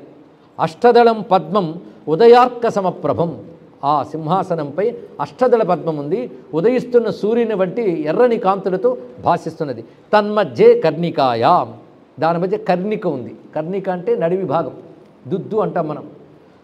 ఆ కర్ణిక యందు సావిత్ర్యాం శుభదర్శని. అక్కడ సావిత్రి ఉంది అన్నాడు. సావిత్రి అంటే గాయత్రి మాత. వేదముల సింహాసనం ఇప్పుడు వేదమాత అక్కడ ఉంది. కర్ణిక యందు సావిత్రి ఉన్నది. అది అక్కడ ఈశ్వర్యాసహ దేవేశస్తత్రాసీన పరపుమాన్. అక్కడ ఈశ్వరీ అయిన తన శక్తితో పరమాత్మ అయిన రాముడు ప్రకాశిస్తున్నాడు. దేని యందు? గాయత్రి యందు. అంటే గాయత్రి మంత్రం స్వరూపమే బ్రహ్మము. ఆ బ్రహ్మం అక్కడున్నాడు. ఆ స్వరూపమే వేదము. దాని స్వరూపమే ధర్మాది వైరాగ్యాలు. దాని స్వరూపమే అవతారాలు. అటు నుంచి వచ్చినటువంటివి దివ్య ఆనంద భూమికలు. మరి ఇటు వస్తున్నాం మనం. ఆనంద భూమికల తర్వాత వచ్చినటువంటివి లోకములు, సగుణ బ్రహ్మలోకములు. తర్వాత వేదములు, దేవతలు, రసప్రవాహము, జ్ఞానము. అట్నుంచి ఇటు వచ్చాం, ఇటు నుంచి అటు. మాటికి ఇటు అటు ఎందుకు తిప్పుతున్నా అంటే గుర్తుండిపోతుందేమో అని భ్రమతో చెప్తున్నాను ఇక్కడ. అలా వర్ణించుకుంటూ ఈ పవిత్రమైన భూమికల్లో ఈశ్వర్యాంసహ దేవేశః తత్ర ఆసీనః పరపుమాన్. అక్కడ కూర్చున్నవాడెవడు? పరహపుమాన్, పరమపురుషుడు. తనదైన ఈశ్వర్యాంసహ, ఈశ్వరితో కలుస్తున్నాడు. ఆ ఈశ్వరి ఎవరంటే ఇచ్ఛాజ్ఞాన శక్తి క్రియా త్రితయం యద్భావ సాధనం తద్బ్రహ్మసత్తా సామాన్యం సీతాతత్వం ఉపాస్మహే. అది సీతాదేవి అని చెప్పబడుతున్నది. ఆ రాముడు ఎలా ఉన్నాడు మరి రూపధ్యానం చేసుకోవాలి కదా. అక్కడ దాకా వెళ్ళి అక్కడ ఇందీవరదళ శ్యామ కోటి సూర్యప్రకాశవాన్ యువా కుమార స్నిగ్ధశ్చ కోమలావయవైర్వృత ఫుల్లరక్తాంబుజనివ కోమలాంఘ్రిసరోజవాన్ అయోధ్యానగరే రమ్యే రత్నమండపమజ్జగే స్మరేత్ కల్పతరోర్మూలే రత్నసింహాసనం శుభం తన్మధ్యే అష్టదళం పద్మం నానారత్నైశ్చ వేష్టితం రామం రఘువరం వీరం ధనుర్వేద విశారదం మంగళాయుధనం దేవం రామం రాజీవలోచనం. అక్కడ సీతాసమేతుడై ప్రకాశిస్తున్నాడు రామచంద్రమూర్తి. ఇది తెలుసుకున్నారు. ఇది పంచవైకుంఠములకు కూడా మూల వైకుంఠము. పంచవైకుంఠములు అంటే వైకుంఠ పంచవిఖ్యాతాశ్చ క్షీరాబ్ధిశ్చ రమాక్షక మహాకారణ అని చెప్పబడుతూ ఇవి ప్రధానంగా చెప్పబడుతూ ఉన్నప్పటికీ ఇంకా 2 భూమికలు కూడా ఇందాక మనం చెప్పుకున్న వైకుంఠాల్లో వచ్చాయి. అందుకే శ్వేతద్వీప గర్భోదక సాయి ఇత్యాది పంచవైకుంఠములకు మూలముగా ఉన్నటువంటిది యా అయోధ్యాపూ సా సర్వవైకుంఠానేవ మూలాధారా మూల ప్రకృతే పరా తత్సద్బ్రహ్మమయీ విరజోత్తమ దివ్యరత్నకోశాఢ్యా తస్యాం నిత్యమేవ సీతారామయోర్విహారస్థలమస్తి అని వివరిస్తున్నది సాకేత సుషమ. అంటే అర్థం సర్వవైకుంఠములకు మూలంగా అయోధ్య ఉందంటే ఇవి కలిపి అయోధ్య, అంతేగాని వైకుంఠాలకు కాదన్నారని మొహాలు చిట్లించడం కాదు. ఆ వైకుంఠములు అయోధ్యకు వేరు కావు, వాటి గురించి అభిన్నమలై వాటికి మూలమై ఉందంటే ఇది రామ ఉపాసకులకు అదే పరంధామం గనక అక్కడ సీతాదేవితో సహా ప్రకాశిస్తూ ఉన్నటువంటి వాడు. అలాంటి రామచంద్రమూర్తిని ధ్యానించాం. సులభంగా అష్టాచక్ర అయిపోయింది కదా. దీనిలోకి ప్రవేశించడానికి నవద్వారములు ఉన్నాయన్నాడు ఇక్కడ. నవద్వారములు అంటే 9 విధాలు అంటే అన్ని వైపుల నుంచి ఒకటి, ఊర్ధ్వ దిశ నుంచి ఒకటి అని చెప్పబడుతూ ద్వారములు భాషిస్తున్నాయి ఇక్కడ. కానీ ప్రధానంగా దీన్ని అన్వయంగా మనం చూసినట్లయితే ఆ ఆఖరి మంత్రం కూడా చెప్పుకొని వెళదాం. ప్రభ్రాజమానాం హరిణీం యశసా సంపరివృతాం పురం హిరణ్మయీం బ్రహ్మ వివేశ అపరాజితాం. కనుక మొత్తం అయోధ్య అంతా హిరణ్మయపురము అంటే ప్రకాశవంతమైనటువంటి పురము. ఇది ఎవరి పురము? బ్రహ్మపురము. దీనికే బ్రహ్మపురం అని పేరు. అంటే పరబ్రహ్మ యొక్క పట్టణం ఇది. అది అపరాజితాం అంటే ఓటమి లేనిది, దాన్ని ఎవరు ఓడించలేరు అంటే శాశ్వతం. ఎందుకంటే చూస్తున్నవన్నీ కాలానికి ఓడిపోతాయి. అవునా? మనం ముందే పోతూ ఉంటే అన్నీ కూడా కాలం ఓడిస్తుంది, దీని కాలం కూడా ఓడించలేదు. ఎంతకైనా ఓ దిక్కు దాటితే నువ్వు తెలుసుకోలేవు. ఇక్కడ దిక్కులు కూడా దీన్ని ఏమీ చేయలేవు. ఇక్కడ దిక్కాలాలకు అతీతమైన అర్థమే అపరాజితం అనే వాటికి అర్థం. అది ప్రభ్రాజమాన గొప్పగా ప్రకాశిస్తుంది. యశసా సంపరివృతం దాని కీర్తి దాని చుట్టూ వ్యాపించిందన్నాడు. అంటే అంత కీర్తి దానికి ఉన్నది. ఎందుకంటే పరంధామం కంటే కీర్తి కలిగింది ఏమిటి? అటువంటి కీర్తిమంతమైన చోటు ఇది అని అయోధ్య గురించి చెప్తూ ఆ అయోధ్యకు నమస్కారం చేసుకున్నాం. ఇంతవరకు మనం చూసినది పరా అయోధ్య అని చెప్పబడుతున్నది. పరాయోధ్య అంటే రామభక్తులు ధ్యానించవలసిన అయోధ్యది. అందులో మొదటి ఆవరణ జ్యోతిరావృతమై ఉంటూ తర్వాత రసావృతం సరయు చేత ఆవరింపబడి దాని తర్వాత దేవతలు, ఆడ తర్వాత విద్యలు, ఆడ తర్వాత సగుణ బ్రహ్మలోకములు, సగుణ బ్రహ్మలోకముల్లోనే వైకుంఠాదులు వస్తున్నాయి. దాని తర్వాత వనములు, అటుపై దివ్యమైనటువంటి సింహాసనము, వేదమయ సింహాసనము, దానిలో మధ్యలో అష్టదళ పద్మము, దాని కర్ణిక సావిత్రి స్వరూపము, దాని యందు పరాశక్తి అయిన సీతమ్మతో ప్రకాశిస్తున్న పరమపురుషుడైన రామచంద్రమూర్తిని ధ్యానించాం. అది సపరివారంగా ధ్యానించుకోవచ్చు. ఆ ధ్యాన విధానాలు అనేకం చెప్తున్నారు. వామే భూమిసుత పురశ్చ హనుమాన్ పశ్చాత్ సుమిత్రాసత శత్రుఘ్నో భరతశ్చ పార్శ్వదలయో వాయువాది కోణేషు చ సుగ్రీవశ్చ విభీషణశ్చ యువరాట్ తారాసుతో జాంబవాన్ మధ్యే నీల సరోజ కోమల రుచిం రామం భజే శ్యామలం. ఆ పరివారాన్నంతటి ధ్యానించే ఉపాసన ప్రక్రియ. ఇలా రాముడిని ఎన్ని రకాలు ధ్యానించాలో మంత్రశాస్త్రాలు చెప్తున్నాయండి. ఒక ధ్యానం ఉంది, కపర్దినం చంద్రమౌళిం. కపర్ది చంద్రమౌళి అయిన రాముడు. ఆ ప్రక్కన సీతమ్మ ఉందిట. ఎలా ఉన్నది అంటే చంద్రలేఖాధారిణి పాశ అంకుశ ఇక్షుచాప బాణధారిణి అని అమ్మవారిని ధ్యానించున్నాడు ఇక్కడ. ఇది రామధ్యానం అంట. ఏం చేస్తాం? ఇది ఒక ధ్యానం, దానికో మంత్రం ఉంది. శివోమారామ మంత్రం అని ఒక మంత్రం ఉంది మంత్రశాస్త్రంలో. ఇన్ని రకాలు ఉన్నాయండి. ఆ శాస్త్రంలో దిగిన వాళ్ళకి తెలుస్తాయి. మొత్తానికి రామ ఉపాసనలు అనేకమున్నాయని మనం చెప్పుకుంటూ యోగ అయోధ్యలోకి పెడతాం. ఇంతవరకు భోగ అయోధ్య చూశారు. భోగ అయోధ్య అని ఎందుకన్నారంటే కేవలం శుద్ధ భక్తులు మాత్రమే అనుభవం పొందగలిగిన అయోధ్య ఇప్పటి వరకు చెప్పుకున్నాం మనం. అది అష్టాచక్ర నవద్వార. ఇప్పుడు యోగ అయోధ్యలోకి వెళదాం. ఎక్కడ ధ్యానించారు? ఇక్కడ. మీరు ఇక్కడ కూర్చొని అమెరికాని ధ్యానిస్తే అమెరికాకి వెళ్ళరు. కానీ ఇక్కడ కూర్చుని అయోధ్యనో మణిద్వీపాన్నో ధ్యానిస్తే మీ తర్వాత ప్లేస్ అది. అందుకే అదే ధ్యానించాలి. చూసారా, ధ్యానిస్తే మణిద్వీపం దొరుకుతుంది, కానీ ధ్యానిస్తే పక్కనున్న మరో ఊరు దొరకదు. ఎందుకు? అసలు అయోధ్య ఇక్కడే ఉందని తెలుసుకోవాలన్నాడు ఇక్కడ. దాన్ని ఎలా తెలుసుకోవాలో ఈ మంత్రంతోనే చిన్నగా సహాయం చేద్దాం. మళ్ళీ ఇన్ని ఆవరణలండి అంటే ఇంత అవస్థ లేదు దీనికి. అష్టాచక్ర నవద్వార దేవానాం పూహు అయోధ్య. అయోధ్య అంటే నువ్వే, నీకున్న పట్టణమే, ఇదే పురం. ఈ పురం అయోధ్య ఎప్పుడైంది? రాముడు లోపల ఉన్నాడని తెలుసుకుంటే ఈ అయోధ్య అయింది అన్నాడు ఇక్కడ. అంటే ఎవరు నిన్నెప్పుడు ఓడించలేరంటే రాముడిని తెలుసుకుంటూ ఓడించలేరు. రాముడిని ఎవరు ఓడించలేరుగా, అందుకు ఇది ఇక్కడ. అంతేకాదు అయోధ్య అంటే ఎంతో కష్టపడితే కానీ దొరికింది, కానీ ఈజీగా దొరకలేదు అర్థంట. అనేక బహుపుణ్యకర్మ చేత ఆర్జితమైన దేహం కనుక అది తేలిగ్గా దొరకబడదు కనుక ఇది అయోధ్య అని ఒక అర్థాన్ని కూడా శాస్త్రం చెప్తుంది ఇక్కడ. అలాంటి అయోధ్యలో అష్టచక్రాలు ఉన్నాయి, అంటే 8 చక్రాలు ఉన్నాయి. 8 చక్రాలు ఏమిటి అంటే మళ్ళీ మా కృష్ణ పరమాత్మ సాయం తీసుకుందాం. భూమిరాపో నలో వాయు ఖమ్మను బుద్ధిరేవచ అహంకార ఇతీయమ్మే భిన్నా ప్రకృత రష్టధ అన్నాడు. ఆయనే చెప్పాడు. పంచభూతములు కమ్ అయిపోయేది, మనోబుద్ధి అహంకారములు ఎన్నయ్యాయి? 8. 5 + 3 8 అయిపోయాయి. ఇది ప్రకృతి లక్షణం. ఇది మనలోనూ అది ఉంది, బయట ప్రపంచంలో అది ఉంది. అయోధ్య కానిది ఉందో చూడండి ఇక్కడ. ఇక్కడ అష్టచక్రములు ఇక్కడ ఉన్నాయి, అంటే అవి ఆవరణలుగా ఉన్నాయి కనుక అష్టచక్రములు. అలాగే యోగపరంగా అష్టచక్రాలు ఇందులో ఉన్నాయన్నాడు. అవేమిటో వివరిస్తున్నాడు ఇక్కడ. ఇది శాస్త్ర సహాయమని ఉండే, నేనేది అన్వయించట్లేదు, శాస్త్రం పట్టుకునే. అష్టాచక్ర ఇత్యనేన మూలాధార, తర్వాత స్వాధిష్టానం చెప్పాలి కదా, కానీ రెండిటి మధ్యలో నాడీ చక్రము ఉంటుంది. ఇది చక్రన్యాసం చేసేవాడు బాగా తెలుస్తుంది. కానీ మూలాధార, నాడీ చక్ర, స్వాధిష్టాన, మణిపూరక, అనాహత, విశుద్ధ, ఆజ్ఞాచక్ర, సహస్రార నామక అష్టచక్ర. కనుక అష్టచక్రములు ఎక్కడున్నాయి? శరీరంలోనే కనబడుతున్నాయి. చక్రేతి వా యద్వా. ఇంకొకటి కూడా తెలుసుకున్నాడు, దేహమే అష్టచక్ర కదా, ఎలాగో చెప్తున్నాడు చూడండి. త్వగశృంమాంసమేదోస్తి మజ్జా శుక్రౌజో రూప అష్టధాతవో యస్యాస్యేయం అష్టచక్రేతి వా. నీ శరీరంలో 8 ధాతువులు ఉంటాయి.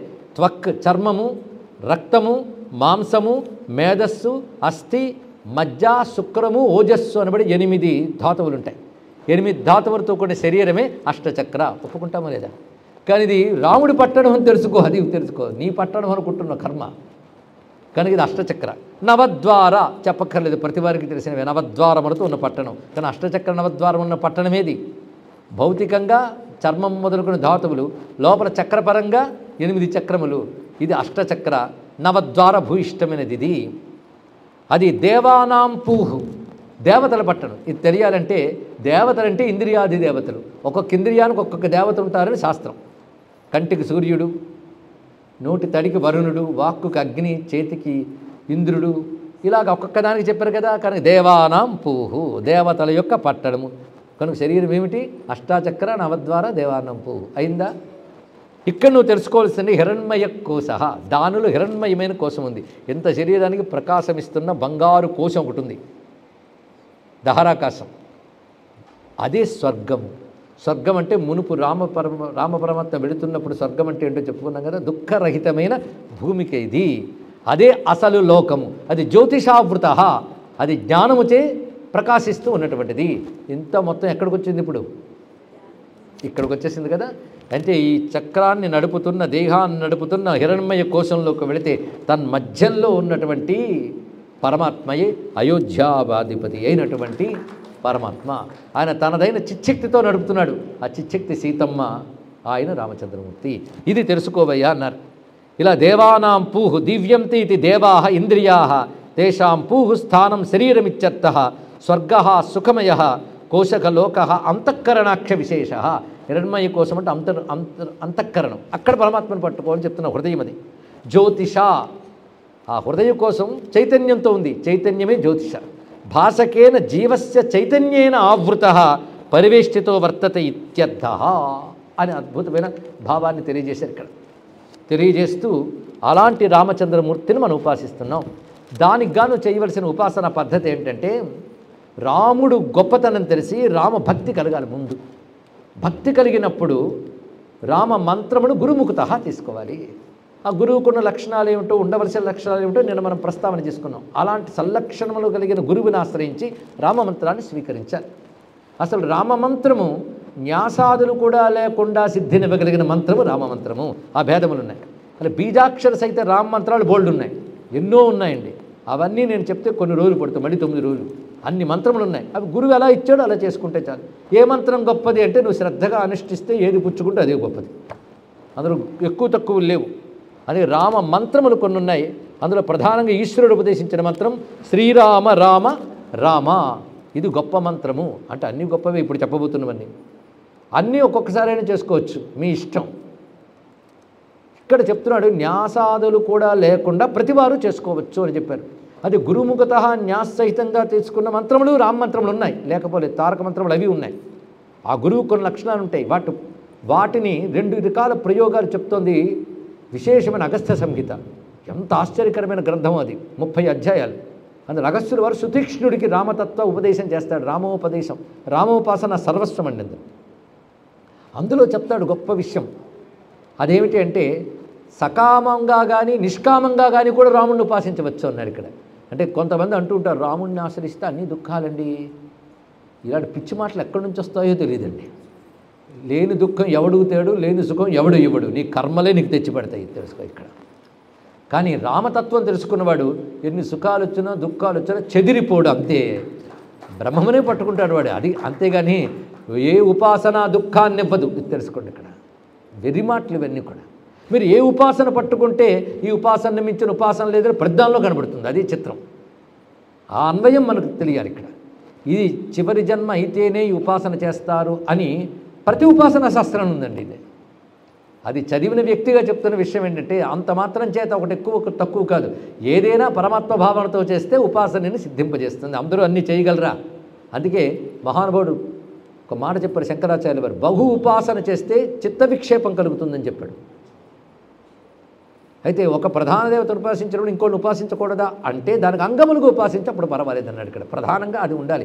ఈ రహస్యం తెలియక మీరే చెప్పారు కదండి ఒక్కటి చేస్తే చాలని అని అన్వయం సరిగ్గా తెలియాలి ఇక్కడ. ఒకటి అభీష్టముగా ఉంటున్నప్పుడు మిగిలినవి అంగములు అవుతాయి. ఇదొక్కటి తెలుసుకుంటే చాలు. అంగములు అంటే తత్స్వరూపములే. ఈ భావనతో ఉపాసన చేయాలి. అందుకే రామప్రధానమైనప్పుడు మిగిలినవి ఎలా అంగములు అయ్యావో ఇంతవరకు తెలుసుకున్నాం ఇక్కడ. ఇప్పుడు రాముని మంత్రములు కొన్ని చెప్తున్నాం, విని ఆనందపడదాం. ఇవన్నీ కూడా గ్రంథములు, శాస్త్ర గ్రంథముల ఆధారంగా. ఒకటి రామరహస్యోపనిషత్తు ఆధారంగా ఇప్పుడు చెప్తున్నాం. రామరహస్యోపనిషత్తు సనకాదులుగా హనుమంతుడు ఉపదేశించినది. ఎన్ని విషయాలు చెప్తాడు. ఇందులో మంత్రం ఉంటుంది, యంత్ర విశేషాలు కూడా చెప్పారండి. దశావరణ యంత్రాది యంత్రములు, రామయంత్రములు అనేకం ఉన్నాయి. ఆ యంత్రముల గురించి చెప్తాడు హనుమంతుడు. ఇది కాక రామ తాపినీయోపనిషత్తులో మరొక ఉపనిషత్తు ఉంది, పెద్ద ఉపనిషత్తు ఇక్కడ. అక్కడ మరికొన్ని యంత్రాలు చెప్పాడు. అది గురువు ద్వారా పొందిన మంత్రం బట్టి యంత్రం ఉంటుంది, మంత్రం బట్టి యంత్రం, మంత్రస్వరూపంలో ఉన్నటి వాటి బట్టి యంత్రం నిర్దేశింపబడుతుంది. ఇవి తెలియక దొరికింది కదా, డబ్బు ఉంది కదా అని యంత్రాలు కొనుక్కొచ్చి ఇంట్లో పెట్టుకోకూడదు. వాడికి విధానం ఉంది, ఒక పద్ధతి ఉంది. దొరికేని బాంబులు ఇళ్ళలో పెట్టుకుంటారండి. దేనికైనా సరే పద్ధతి ఉంటుంది. ఇది తెలుసుకోండి ఇక్కడ. శ్రీరామ పదం, ఇవన్నీ కూడా అందరూ వచ్చేదగ్గ మంత్రములే సభలో చెప్తున్నాం. శ్రీరామేతి పదం చోక్త్వా జయరామ పదం తతః జయద్వయం వదేత్ ప్రాజ్ఞో రామేతి మనురాజక త్రయోదశార్ణ మంత్ర స్యాత్. ఇది 13 అక్షరాల మహామంత్రం చెప్తున్నాను విను అంటున్నాడు. మళ్ళీ దీనికి ఋషులు ఎవరు అంటే ఈశ్వరుడు ఋషి. దీనికి మొదట శ్రీరామ అని పదమని, తర్వాత జయరామ అని తర్వాతని, ఆ తర్వాత జయ జయ జయద్వయం అని, తర్వాత రామ అని పెడితే శ్రీరామ జయరామ జయ జయరామ. మనకు తెలిసిందిగా, పాట పాడేస్తాం కదా, అది వచ్చింది బాధ. బాగా పరిచయం అవుతే ఆ మామూలు అనిపిస్తాయి. దీన్ని మంత్రంగా భావించే శ్రద్ధగా చేయండి, ఎంత సిద్ధినిస్తుందో.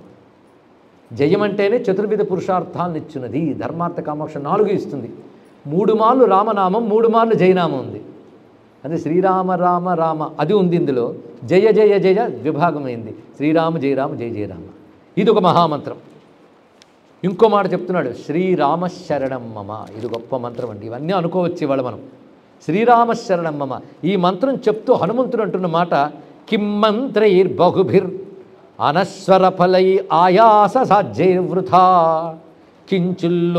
లోభవితానమాత్ర విఫలై సంసార దుఃఖావహై ఏకస్సన్నపి సర్వమంత్ర ఫలదో లోభాది దోషోజ్జిత. 3 పాదాలయ్యాయి. దీని అర్థం ఏంటంటే, బాగా మంత్రాలు చేస్తావు, కొన్ని సంవత్సరాలు సాధన చేస్తే వాటి వల్ల వచ్చి ఫలితం ఏంటి, ఇంత చేసి శాశ్వత ఫలం రాదు. ఈ లోకమో ఆ లోకమో, ఈ సిద్ధో ఆ సిద్ధో. అందుకని 12 ఏళ్ళు సాధన చేసి నీటి మీద నడవడం నేర్చుకున్నాను అన్నట్టు రామకృష్ణ పరమహంస దగ్గరికి వెళ్ళి ఒక ఆయన నడిచి చూపించాడు కదా, 50 పైసలు ఇస్తే పడవవాడు దాటించేస్తాడు కదా, నువ్వు 12 ఏళ్ళు కష్టపడ్డావు అన్నాడు. కనుక మహిమలు చూపిస్తూ విర్రవీగడాలు, కొన్ని మంత్రాలకు ఆ ఫలితాలు ఉన్నాయి.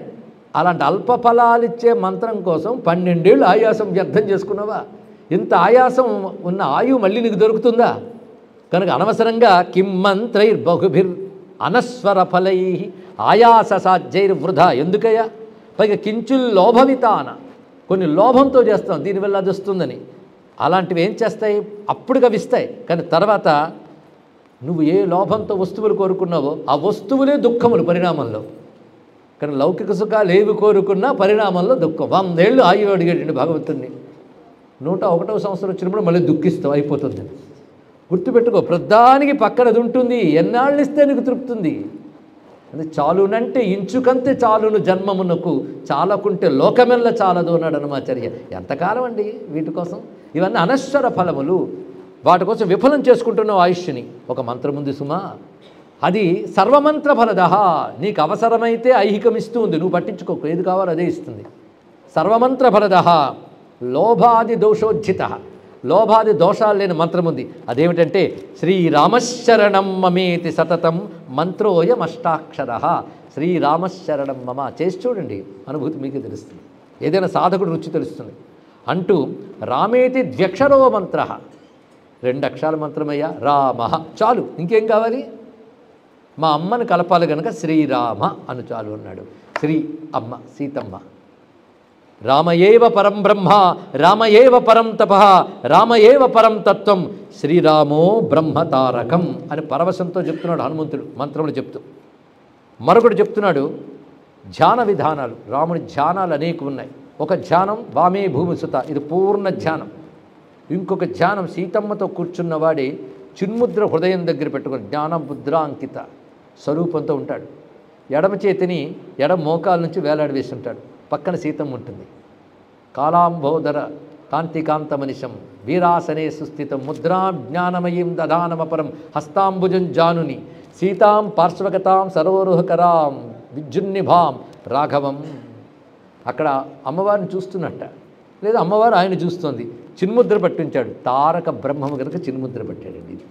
అది రామతత్వం గురించి అంత చక్కగా చెప్పారు. అదొక ధ్యాన శ్లోకం. అలాగే దక్షిణ లక్ష్మణోయస్య వామేచ జనకాత్మజ పురతో మారుతుర్యస్య.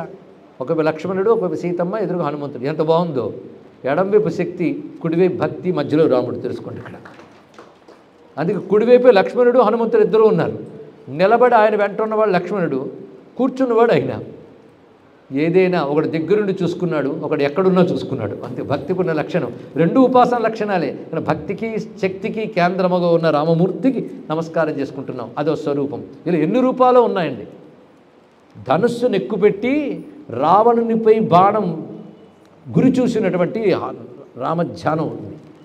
ఆ ధ్యానం చేస్తే శత్రు వినాశనం. ఎన్నున్నాయో మరొక మంత్రం చెప్తున్నాడు. తారం నమో భగవతే రామణ్యేంతం మహాతతక పురుషాయ అనుష్టుప్ ఋషి రామ అన్నాడు.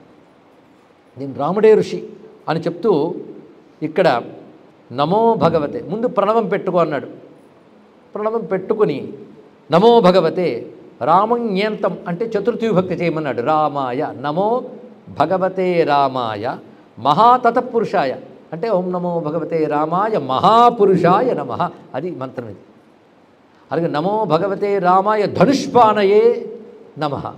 ధనుస్సు ధరించిన మంత్రం ఒకటి ఉంది, ప్రత్యేకించి ధనుస్సుకు మంత్రం. కోదండరామ మంత్రమును మంత్రం ఉంది. ఎన్ని రామమంత్రాలండి! రకరకాల ప్రయోజనాల కోసం రకరకాల రామమంత్రములు చెప్పబడుతున్నాయి. ఇంకొక అనుష్ఠుభ మంత్రం చెప్తున్నారు. రాముడే స్వయంగా ఋషితే ఈ మంత్రానికి. అది విన్నా చేసుకున్నా మంచిదే. రామభద్ర మహేశ్వాస రఘువీర నృపోత్తమ భో దశాస్యాంతక అస్మాకం శ్రియం దాపయ దేహిమే. ఇందులో వీరరామ మంత్రం ఇది, ఐశ్వర్యకారక మంత్రం ఇది. రామభద్ర మహేశ్వాస రఘువీర నృపోత్తమ భో దశాస్యాంతక అస్మాకం శ్రియం దాపయ దేహిమే. 3 రోజుల క్రితం మరో 2 మంత్రాలు చెప్పుకున్నాను. 3 మంత్రాలు. రామాయ రామభద్రాయ రామచంద్రాయ వేధసే రఘునాథాయ నాథాయ సీతాయాపతే. ఊరికనే చదివే ధ్యాన శ్లోకం కాదు, ఇది మంత్రంగా చేసుకోవచ్చు. ఇంకొకటి ఆపదామపహర్తారం దాతారం సర్వసంపదాం లోకాభిరామం శ్రీరామం భూయో భూయో నమామ్యహం. ఇది చేస్తే అన్ని ఆపదలు తొలగుతాయి, సంపదలు వస్తాయి. ఈ మంత్రానికి ఉన్న ప్రభావం. శ్రీరామ రామ రామేతి రమే రామే మనోరమే శాస్త్రనామ తత్తుల్యం రామ రామ వరాన్నే. ఇందులో మంత్రం మాత్రం శ్రీరామరామ, కానీ శ్లోకం కూడా మంత్రంగా అన్నారు.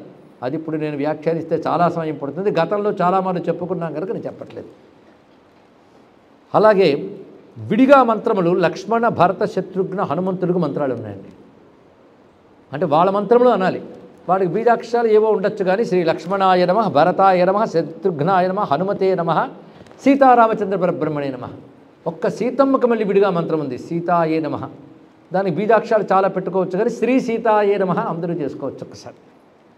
అంతేకాదు రామచంద్రమూర్తి మంత్రములు మోక్షప్రదాయకములు. అంతేనా? ఐక్యమేం రాదా అంటే హనుమంతుడు చెప్తున్న రహస్యోపనిషత్తులో హనుమంతుడి మాట, ఐహికేషు కార్యేషు మహాపత్సు చ సర్వదా నైవయోజ్యో రామమంత్ర. ఐహికమైన కార్యాలకి ఆపదలు పోవాలి అని చెప్పి ఎప్పుడు పెడితే అప్పుడు రామమంత్రాన్ని వాడకు. అది అత్యంత విలువైనదయ్యా, మోక్షమే ఇవ్వగలదు. ఏది ఇవ్వలేదు మోక్షాన్ని, అది ఇవ్వగలదంటే తారక మంత్రం. అందుకే అది. మరి అటువంటిప్పుడు ఇవన్నీ నాకు ఎక్కడ దొరుకుతాయి, ఆశపోవట్లేదు కదా అంటే, మీరు రామమంత్రం చేస్తుంటే అవన్నీ నేను ఇస్తాను అన్నాడు హనుమత్ స్వామి. అని రావని చెప్పలేదంటే ఇది చెప్పాడు కనుక మానేశానండి, చేయడం మానేశాను అయోధ్యలో విన్న దగ్గర నుంచి అని అనగలరు. అందుకే స్వామి తర్వాత మాట చెప్తున్నా, ఐహికే సమనుప్రాప్తే మాం స్మరేద్ రామసేవకం. మోక్షమే ఇచ్చినవాడు ఏమి ఇవ్వలేడు, ఆయన సేవకుడినైన నన్ను స్మరించండి ఆ సమయంలో. అంతేకాదు, నన్ను ప్రత్యేకంగా స్మరించక్కర్లేదు. రామం స్మస్మరే నిత్యం భక్త్యా మనుపరాయణ. మనుపరాయణ మంత్రపరాయణుడే రాముణ్ణి ఎవడు స్మరిస్తాడో తస్య అహం ఇష్టం సజ్జిత్యై దీక్షితోస్మి మునీశ్వరా. ఎవడు రాముణ్ణి నిత్యం స్మరిస్తాడో వాడికి అభీష్ట సిద్ధి కలిగించడానికి నేను దీక్ష కట్టుకుని ఉన్నాను అంటున్నాడు హనుమంత స్వామి. చూడండి, హనుమంతుని మాత్రం మర్చిపోవద్దు, గట్టిగా పట్టుకోవాలని. అయోధ్య అంతటికీ రాముడు జాగ్రత్తగా చూసుకొని అప్పగించింది హనుమంతునికి ఏంటి, ఇది ఒక విశేషం. వాంఛితార్థ ప్రదాస్యామి భక్తానాం రాఘవస్యతు సర్వదా జాగరూకోస్మి రామకార్య ధురంధర. అంత గొప్పగా చెప్పాడు. సర్వదా జాగరూకోస్మి, నేను ఎప్పుడూ కనిపెట్టుకుంటూ ఉంటాను, మెలకువగా ఉండి చూసుకుంటూ ఉంటాను, రామభక్తులకి వాంఛితము ఇస్తాను అని చెప్పాడు. అందుకే హనుమాన్ కల్పవృక్షోమే హనుమాన్ మమ కామధుక్ చింతామణిస్తు హనుమాన్ కోవిచార కుతో భయం అంటారు హనుమంతు భక్తులండి. ఇక్కడ విశేషంగా చెప్పబడుతున్నది. అయితే రామమంత్రార్థం ఎవరికి తెలుస్తుంది అంటే హనుమంతుడు చెప్తున్నాడు, షడక్షరస్య మంత్రస్య మాహాత్మ్యం శివో జానాతి తత్వతః. శివుడికి బాగా తెలుసుమా, ఇంకెవరికి తెలుసు దాని గురించి, కానీ అర్థం తెలుసుకున్నాడు. పూర్తిగా తెలుసుకోలేవు కానీ అర్థం తెలుసుకు రామమంత్రం చెయ్యు. అదే రోజు ఇంచుమించు చెప్పాం. రామమంత్రాలు ఎన్ని అర్థాలు చెప్తాం గుర్తుందా? ఆనంద స్వరూపుడు, అగ్ని సూర్య తేజస్వరూపుడు, యోగులు ఏ పరమాత్మయందు రమిస్తారో, ఏ కైవల్యాన్ని పొంది ఆనందిస్తారో అది రామం. అవన్నీ చెప్తున్నాడు. శ్రీరామమంత్ర రాజస్య సమ్యగర్థోయముచ్యతే. సమ్యక్ అర్థం చెప్తున్నాను విను అంటూ హనుమంతుడు చెప్తున్నాడు రామరహస్యోపనిషత్తులో. రామభక్తులకి పరమ ప్రమాణమైన ఉపనిషత్తు అది. అందులో హనుమంతుడు చెప్తున్న మాట దయచేసి సావధాన చిత్తులే వినవలసిందిగా కోరిక. నారాయణ అష్టాక్షరే చ శివ పంచాక్షరే తథా సార్థక అర్ణద్వయం రామో రమంతే అత్ర యోగినః. ఇది శ్లోకం. నారాయణ అష్టాక్షరీ మంత్రంలో, శివ పంచాక్షరీ మంత్రంలో అర్థవంతమైన అర్ణము అంటే వర్ణము, అక్షరం, అర్థవంతమైన వర్ణములు ఏ ఉన్నాయో అదే రామ అన్నాడు ఇక్కడ. ఇది తీసుకునే త్యాగరాజ స్వామి వారు శివమంత్రమునకు మా జీవము, మాధవ మంత్రమునకు రాజీవము, ఈ వివరము తెలిసిన ఘనులకు మృక్కెద అన్నారు. ఇది కీర్తన ఒక సభలో ఉటంకిస్తే శివుడు అంటే చాలు ముఖాలు ముడుచుకునే శివ విముఖుడు ఒక ఆయన నా దగ్గరకు వచ్చి త్యాగరాజే చమత్కారంగా అన్నాడు, కానీ నిజంగా దానికి ప్రమాణం ఉందా ఏమిటన్నాడు. ఇది ప్రమాణం అండి. నారాయణ అష్టాక్షరే చ శివ పంచాక్షరే తథా సార్థక అర్ణద్వయం రామో రమంతే యత్ర యోగినః. ఇది శ్లోకం మొత్తం కూడా చెప్తున్నాడు రామరహస్యోపనిషత్తులోది. ఇది మనం చెప్పుకుని స్మరించుకుందాం. నారాయణ అష్టాక్షరలో రా తీసేస్తే నెగిటివ్ అర్థం వస్తుంది, విపరీతార్థం. అయనం అంటే దిక్కు, ఆశ్రయము, త్రోవ అని అర్థం. నా అయనాయ అంటే నాకు తోవ లేకుండా, దిక్కు లేకుండా ఉండడాని కోసం అని అర్థం వస్తుంది. తప్పు కదండి. అక్కడ రా ఉండడం వల్ల నారాయణునికై అని అర్థం వచ్చింది. బాగుంది కదా. కనుక అక్కడ సార్థకారణం ఇది రా. అలాగే నమ శివాయ మా తీసే, నా శివాయ అంటే శుభము కొరకు కాదు అంటే చదివితే తప్పకుండా అశుభమే వస్తుంది. అప్పుడు నెగిటివ్ మీనింగ్ వచ్చిందో లేదా, అక్కడ సార్థకారణం ఇది మా. కనుక నారాయణ అష్టాక్షర పంచాక్షర, నారాయణలో రా, పంచాక్షరులో మా కలిపి రామ అయినది అని చెప్పారు. అది రామతత్వం తెలుస్తున్న కొద్దీ భేద దృష్టి పోతుంటుందండి. అది ఏదో గొప్ప విషయం. అందుకేనేమో త్యాగరాజు వంటి మహాత్ముడు రామతత్వంతో తరించి ఎందుకయ్యాడు అంటే శివుడవో మాధవుడవో కమలభవుడవో ఎవరిని నిర్ణయించిరిరా, నిన్నెట్లా ఆరాధించిరిరా నరవరులు అని చెప్తున్న కీర్తనలోనే శివమంత్రమునకు మా జీవము, మాధవ మంత్రమునకు రా జీవము, ఈ వివరము తెలిసిన ఘనులకు మృక్యదా అని త్యాగరాజు రామోపాసక సిద్ధుడు చెప్పిన మాట హనుమంతుడు అన్నమాట. అంతేకాదు రామ అంటే చాలండి, చాలండి. యథైవ వటబీజస్థ ప్రకృతశ్చ మహాద్రుమ తథైవ రామబీజస్థం జగదే తచ్చరాచరం. వటబీజంలో వటవృక్షం అన్నట్లు రామబీజంలో జగత్తంతా ఉంది అని చెప్తూ, అయితే ఈ మంత్రానికి ఎవరర్హులు? మనుష్యమాత్ర అధికార అన్నాడు. ఏ మనిషి అయినా అధికారుడే పో అన్నాడు. ఏ వర్ణం వాడైనా, స్త్రీ అయినా పురుషుడైనా. అయితే వారి వారి వర్ణోచిత పద్ధతులతో దీన్ని జపించేయాలని మళ్ళీ చెప్పాడు. ఇక్కడ ఆయా వర్ణములకు నియమాలు ఉంటాయి, ఆ నియమాలు తప్పకుండా చేయాలి. ఉపనయనాది సంస్కారములు పొందిన వారు గాయత్రిని విడిచిపెట్టకపోతేనే ఇది సిద్ధిస్తుంది, అది తెలుసుకోవాలి. ఇక్కడ సంధ్యావందనం గాయత్రి అప్పుడు వాళ్ళకి సిద్ధించదు అని కూడా చెప్పింది శాస్త్రం. అది ఆయా వర్ణముల కంటే. అదే సంస్కారములు లేకపోయినా రామమంత్రం ఎవరైనా చేసుకోవచ్చు. వాళ్ళకి ఈ గాయత్రి అనివార్యము, తప్పనిసరిగా చేయాలి అనే విషయం లేదు. వాళ్ళకి రామమంత్రంతోనే తరిస్తారు వాళ్ళు. అందుకే మనుష్యేషు సర్వేషాం అధికారస్తు దేహినం. అయితే వాళ్ళకి మనుషులందరూ అధికారులు, కానీ వాళ్ళకు కొన్ని లక్షణాలు ఉండాలి. అది ప్రధానంగా రామభక్తి కలిగి ఉండాలి. సత్యము, అహింస, శౌచము, శాస్త్రమయందు నిష్ఠ, గురుభక్తి కలిగి ఉండాలి. అటువంటి వాడు రామమంత్రానికి అర్హుడవుతాడు. రామమంత్రార్థ విజ్ఞాని, రామమంత్ర అర్థ విచారణ చేస్తే జీవన్ముక్తో న సంశయ. ఒకటే మాట, రామమంత్రం అర్థం తెలిసిన వాడు జీవన్ముక్తుడవుతాడు. ఇది తెలుసుకోవాల్సిన గొప్ప విషయం. ఇది రామమంత్రం ఏమి ఇవ్వదన్నమాట. హనుమంతుడు ఇవ్వాలా అంటే రామతాపిని ఉపనిషత్తు చెప్తోంది. ఏష్వపి దేశేషు రామభద్ర ఉపాస్యతే దుర్భిక్షాదేర్భయంతేషు నభవేత్తు కదాచన. ఏ ఏ దేశములయందు అంటే ఏ ఏ ప్రాంతములయందు రామభద్రుడు ఉపాసింపబడతాడో, రామభద్ర ఉపాస్యతే, అక్కడ దుర్భిక్షాది భయములుండవు, అది క్షేమంగా ఉంటుంది. కనుక రామచంద్రమూర్తిని పూజించే దేశం క్షేమంగా ఉంటుంది, అక్కడ దుర్భిక్షలు ఉండవు అని చెప్తున్నాడు మహానుభావుడు రామతాపని ఉపనిషత్తు. దదాత్యాయుష్యమైశ్వర్యం అంతే విష్ణుపదం చయత్. రామచంద్రుని ఉపాసించే వాళ్ళకి దీర్ఘమైన ఆయువు, ఐశ్వర్యం ఉంటాయి, చివరికి విష్ణుపదం లభిస్తుంది. అంత గొప్ప పదం చెప్తున్నారండి. ఇంకేమిటి వాళ్ళు రాముడు. అయితే జీవన్ముక్తుడు ఎందుకు అయిపోతాడయ్యా రామశబ్ద ఉచ్చారణ చేత అంటే రామ, అసలు రామాయ నమకు ఒక అర్థం చెప్పారు. రాముడు అంటే పరమాత్మ, నమః అంటే జీవుడు, నమ్రుడే ఆయన అనుసంధానింపడుతున్నాడు. రెండింటి సంధించేది యా. కనుక రామాయణమ అంటే జీవుడు రాముడితో కలియడానికి పనికొచ్చేది రామాయణమ అని మంత్రం చెప్పారు. ఇక్కడ జీవుడు రాముడితో కలియాలి, అలా కలిస్తే రామ అయిపోతాడట. ఎలా అవుతాడనే దానికి మళ్ళీ అర్థం చెప్తున్నారు ఉపనిషత్తులోనే. రాశబ్దో తత్పదార్థ స్యాత్ మకారస్త్వం పదార్థవాన్ తయో సంయోజనం అసీత్యర్థే తత్వవిదో విదుః. రా అనేది తత్పదాన్ని చెప్తుంది. తత్ అంటే పరమాత్మ, మా అనేది జీవుని తెలియజేస్తుంది. రెండు కలిపితే అసి అయ్యింది. కనుక తత్ రా, మా త్వం కలయిక అసి, కలిపితే తత్వమసి మహావాక్యమే రామశబ్దంలో ఉంది. కనుక ముందు రామజపం చేసి తన సన్యాసం పుచ్చుకుని తత్వమసి చేద్దాం అంటే నువ్వు రామశబ్దం సరిగ్గా ఉపాసన చేస్తే అది తత్వమసి మహావాక్య ఫలాన్ని ఇస్తుంది. మోక్షం తత్వమసి మహావాక్యం వల్ల వస్తుందంటే అదే నాయన అని చెప్పాడు. ఈ విధంగా చెప్తూ రాముడు ఎవరు అంటే ఆ రాముడు వేరండి, దశరథ పుత్రుడిని రాముడిగా పేరు పెట్టారన్నాడు ఒక ఆయన. అమ్మో ఏం ఘోరమైన మాటలు. కానీ ఆ సందేహం కూడా పటాపంచర చేస్తూ రామతాపనేష్ చెప్తుంది. ఓం చిన్మయేస్మిన్ మహావిష్ణౌ జాతే దశరథే హరే రఘోక్కులేకిలం రాతి రాజతేయో మహిస్థిత. ఇది తాపినీయోపనిషత్తులో ప్రథమ మంత్రం. ఎవడు చిన్మయుడైన మహావిష్ణువో ఆయనే దశరథ పుత్రుడిగా ఆవిర్భవించాడు. ఆవిర్భవించి ఎలా ఉన్నాడు? అందరూ రాజులు ఉన్నారండి, ఆయన ఒకడు కాదయ్యా.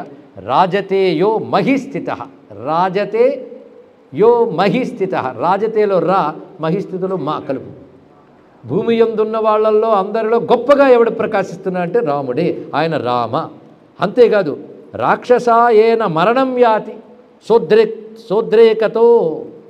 అథవా ఎవడు పరాక్రమం చేత రాక్షస మరణం యాతి, రాక్షసులు మరణాన్ని పొందారు ఆయన రాముడు. రాక్షసుల మొదటి శబ్దం ఏంటి? మరణంలో మా. కనుక రామ అంటే రెండును. అంత అందమైన శబ్దం చెప్పాడు. ఇంకొకటి చెప్తున్నాడు ఉపనిషత్తులో, ఇది తారసారోపనిషత్తులో మంత్రం. రాజతే స్వే మహిమ్నీతి రామ. రాజతే స్వే మహిమ్ని రామ. తన మహిమలో తాను ఉంటట. ప్రపంచమంతా ఆయన మహిమ మీద ఆధారపడింది. మరి ఆయన దేని మీద ఆధారపడి ఉన్నాడు? అబ్బే, ఆయన మహిమ యందు అన్నీ ఆధారపడి ఉన్నాయి. ఇది తెలుసుకో. కనుక సర్వజగత్తుకి తాను ఆధారమైన మహిమ కలిగి ప్రకాశిస్తున్నాడు ఎవడు? ఆయన రామ. ఉపనిషత్తు చెప్తున్న అద్భుతమైన మాట అండి. సర్వజగత్తు ఆయన్ని ఆధారం చేసుకున్నది, ఆయనకి ఏది ఆధారం అక్కర్లేదు. రామ అంటే రాజతే స్వేమహిమ్ని, అది రామ. స్వేమహిమ్ని ప్రతిష్ఠిత అని ఉపనిషత్తు పరమాత్మ గురించి చెప్పే వాక్యం ఇక్కడ అర్థమవుతుంది. ఎన్ని రకాల అర్థం చెప్పుకున్నాం. అయితే ఈ రాముడిని ఎలా ఉపాసించాలి?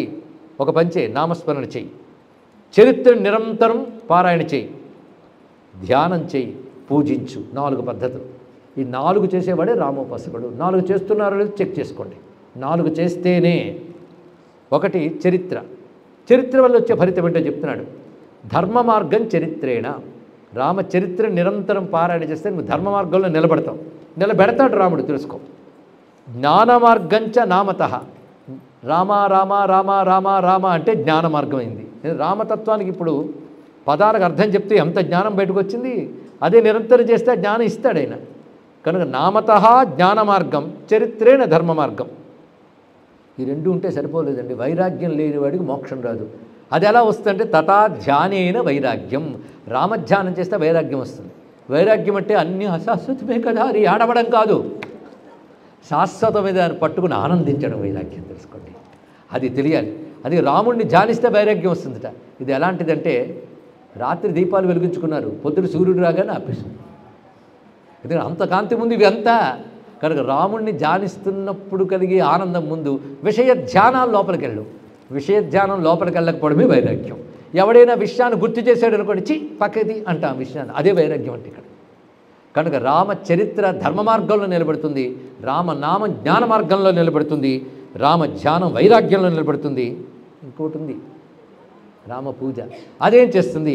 ఐశ్వర్యము సస్య పూజనాత్. రామ పూజ ఐశ్వర్యాన్ని ఇస్తుంది. మనకి ఇందులో 4 చాలా బాగా నచ్చి ఉంటుంది. కావాలి కదా బతుక్కి, అది కూడా కావాలి. కనుక పూజిస్తే ఐశ్వర్యం, ధ్యానిస్తే వైరాగ్యం, నామస్మరణతో జ్ఞానం, చరిత్రతో ధర్మ మార్గం. ఇది ఇచ్చేటువంటి రామచంద్రమూర్తికి నమస్కారము. ధర్మ మార్గం చరిత్రేణ, జ్ఞాన మార్గంచ నామత, తథా ధ్యానేన వైరాగ్యం, ఐశ్వర్యం సస్య పూజనాత్. రాముణ్ణి ఎలా ధ్యానించాలి ఇంకా చెప్తున్నాడు. సీతారామౌ తన్మయా అత్ర పూజ్యౌ జాతాన్యాభ్యాం భువనాని ద్విసప్త స్థితాని చ ప్రహాణ్యేషు. ఇది మంత్రం. సీతారాముల్ని కలిపి ధ్యానించాలి, వాళ్ళిద్దరు వేరు కాదు. ఇదే శివశక్త్యైక్య ఉపాసన అంటే.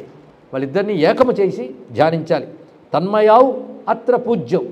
ఎందుకంటే జాతాన్యాభ్యాం, వారి నుంచే భువనాని ద్విసప్త, 14 భువనాలు వారిరువురి నుంచే కలిగాయి. అంతేకాదు వారిరువురి నుంచే పెరుగుతున్నాయి, వారిరువురిలోనే లయమవుతాయి. కనుక వారిరువురిని కలిపి నమస్కారం చేసుకో. జీవవాచి నమో నామ చాత్మారమేతి గీయతే, తదాత్మికాయ చతుర్థి తథా మాయేతి గీయతే అని చెప్తూ తర్వాత మాటలో అత్ర రామోనంతరూపస్తేజసా వన్హినాసమ సత్వనుష్ణగు విశ్వేశ్చేదగ్నిశోమాత్మక జగత్ ఉత్పన్న సీతయా భాతి చంద్రశ్చంద్రికయా యథా అన్నాడు. రాముడు అగ్నిస్వరూపుడు, ప్రతాపస్వరూపుడు, పరాక్రమస్వరూపుడు. ఆ తేజస్సుతోనే జగత్తును ప్రకాశింపజేస్తున్నాడు. అలాంటి తేజస్వరూపుడు రాముడైతే అగ్ని అయ్యాడేను. ఆ పక్కన చల్లగా వెన్నెలుగా భాసిస్తూ ఉన్నటువంటిది సీతమ్మ. అగ్ని సోమ, ఆ రెండు కలిపి అగ్ని సోమాత్మకము, ఇది సీతారామతత్వము అని ఉపాసించాలి అని అద్భుతంగా చెప్తున్నది రామతాపినీయోపనిషత్తు. ఈ విధంగా మనం అయోధ్యని చూసేసాం, సంపూర్ణ అయోధ్యని చూసాం. నిన్న చూసిన అయోధ్య ఒకటి, ఇవాళ వైకుంఠ రూపమైన అయోధ్య ఒకటి, రెండవది అంతర్గతమైన అయోధ్య ఒకటి, ఇది యోగ అయోధ్య, ఇంకోటి భోగ అయోధ్య, నిన్నటి వరకు లీలా అయోధ్య. 3 అయోధ్యలు దర్శించిన తర్వాత రామ మంత్రం ఎలా ఉంటుంది, జపం ఎలా చేయాలి, ఉపాసన అంటే ఏమిటో చెప్పుకున్నాం. జప విధానములకు కూడా రామశాస్త్రాల్లో చెప్పబడుతున్నాయి. అవి ప్రధానంగా చేసేటప్పుడు ఆ మంత్రములకి పద్మాక్ష తులసీకాష్ట రుద్రాక్షావృత మాలయ, తామర బీజాలతో చేసిన మాల కానీ, తులసి కాష్టంతో చేసిన మాల కానీ, రుద్రాక్ష మాల కానీ వినియోగించవచ్చు. 3 చెప్పాడు ఇక్కడ.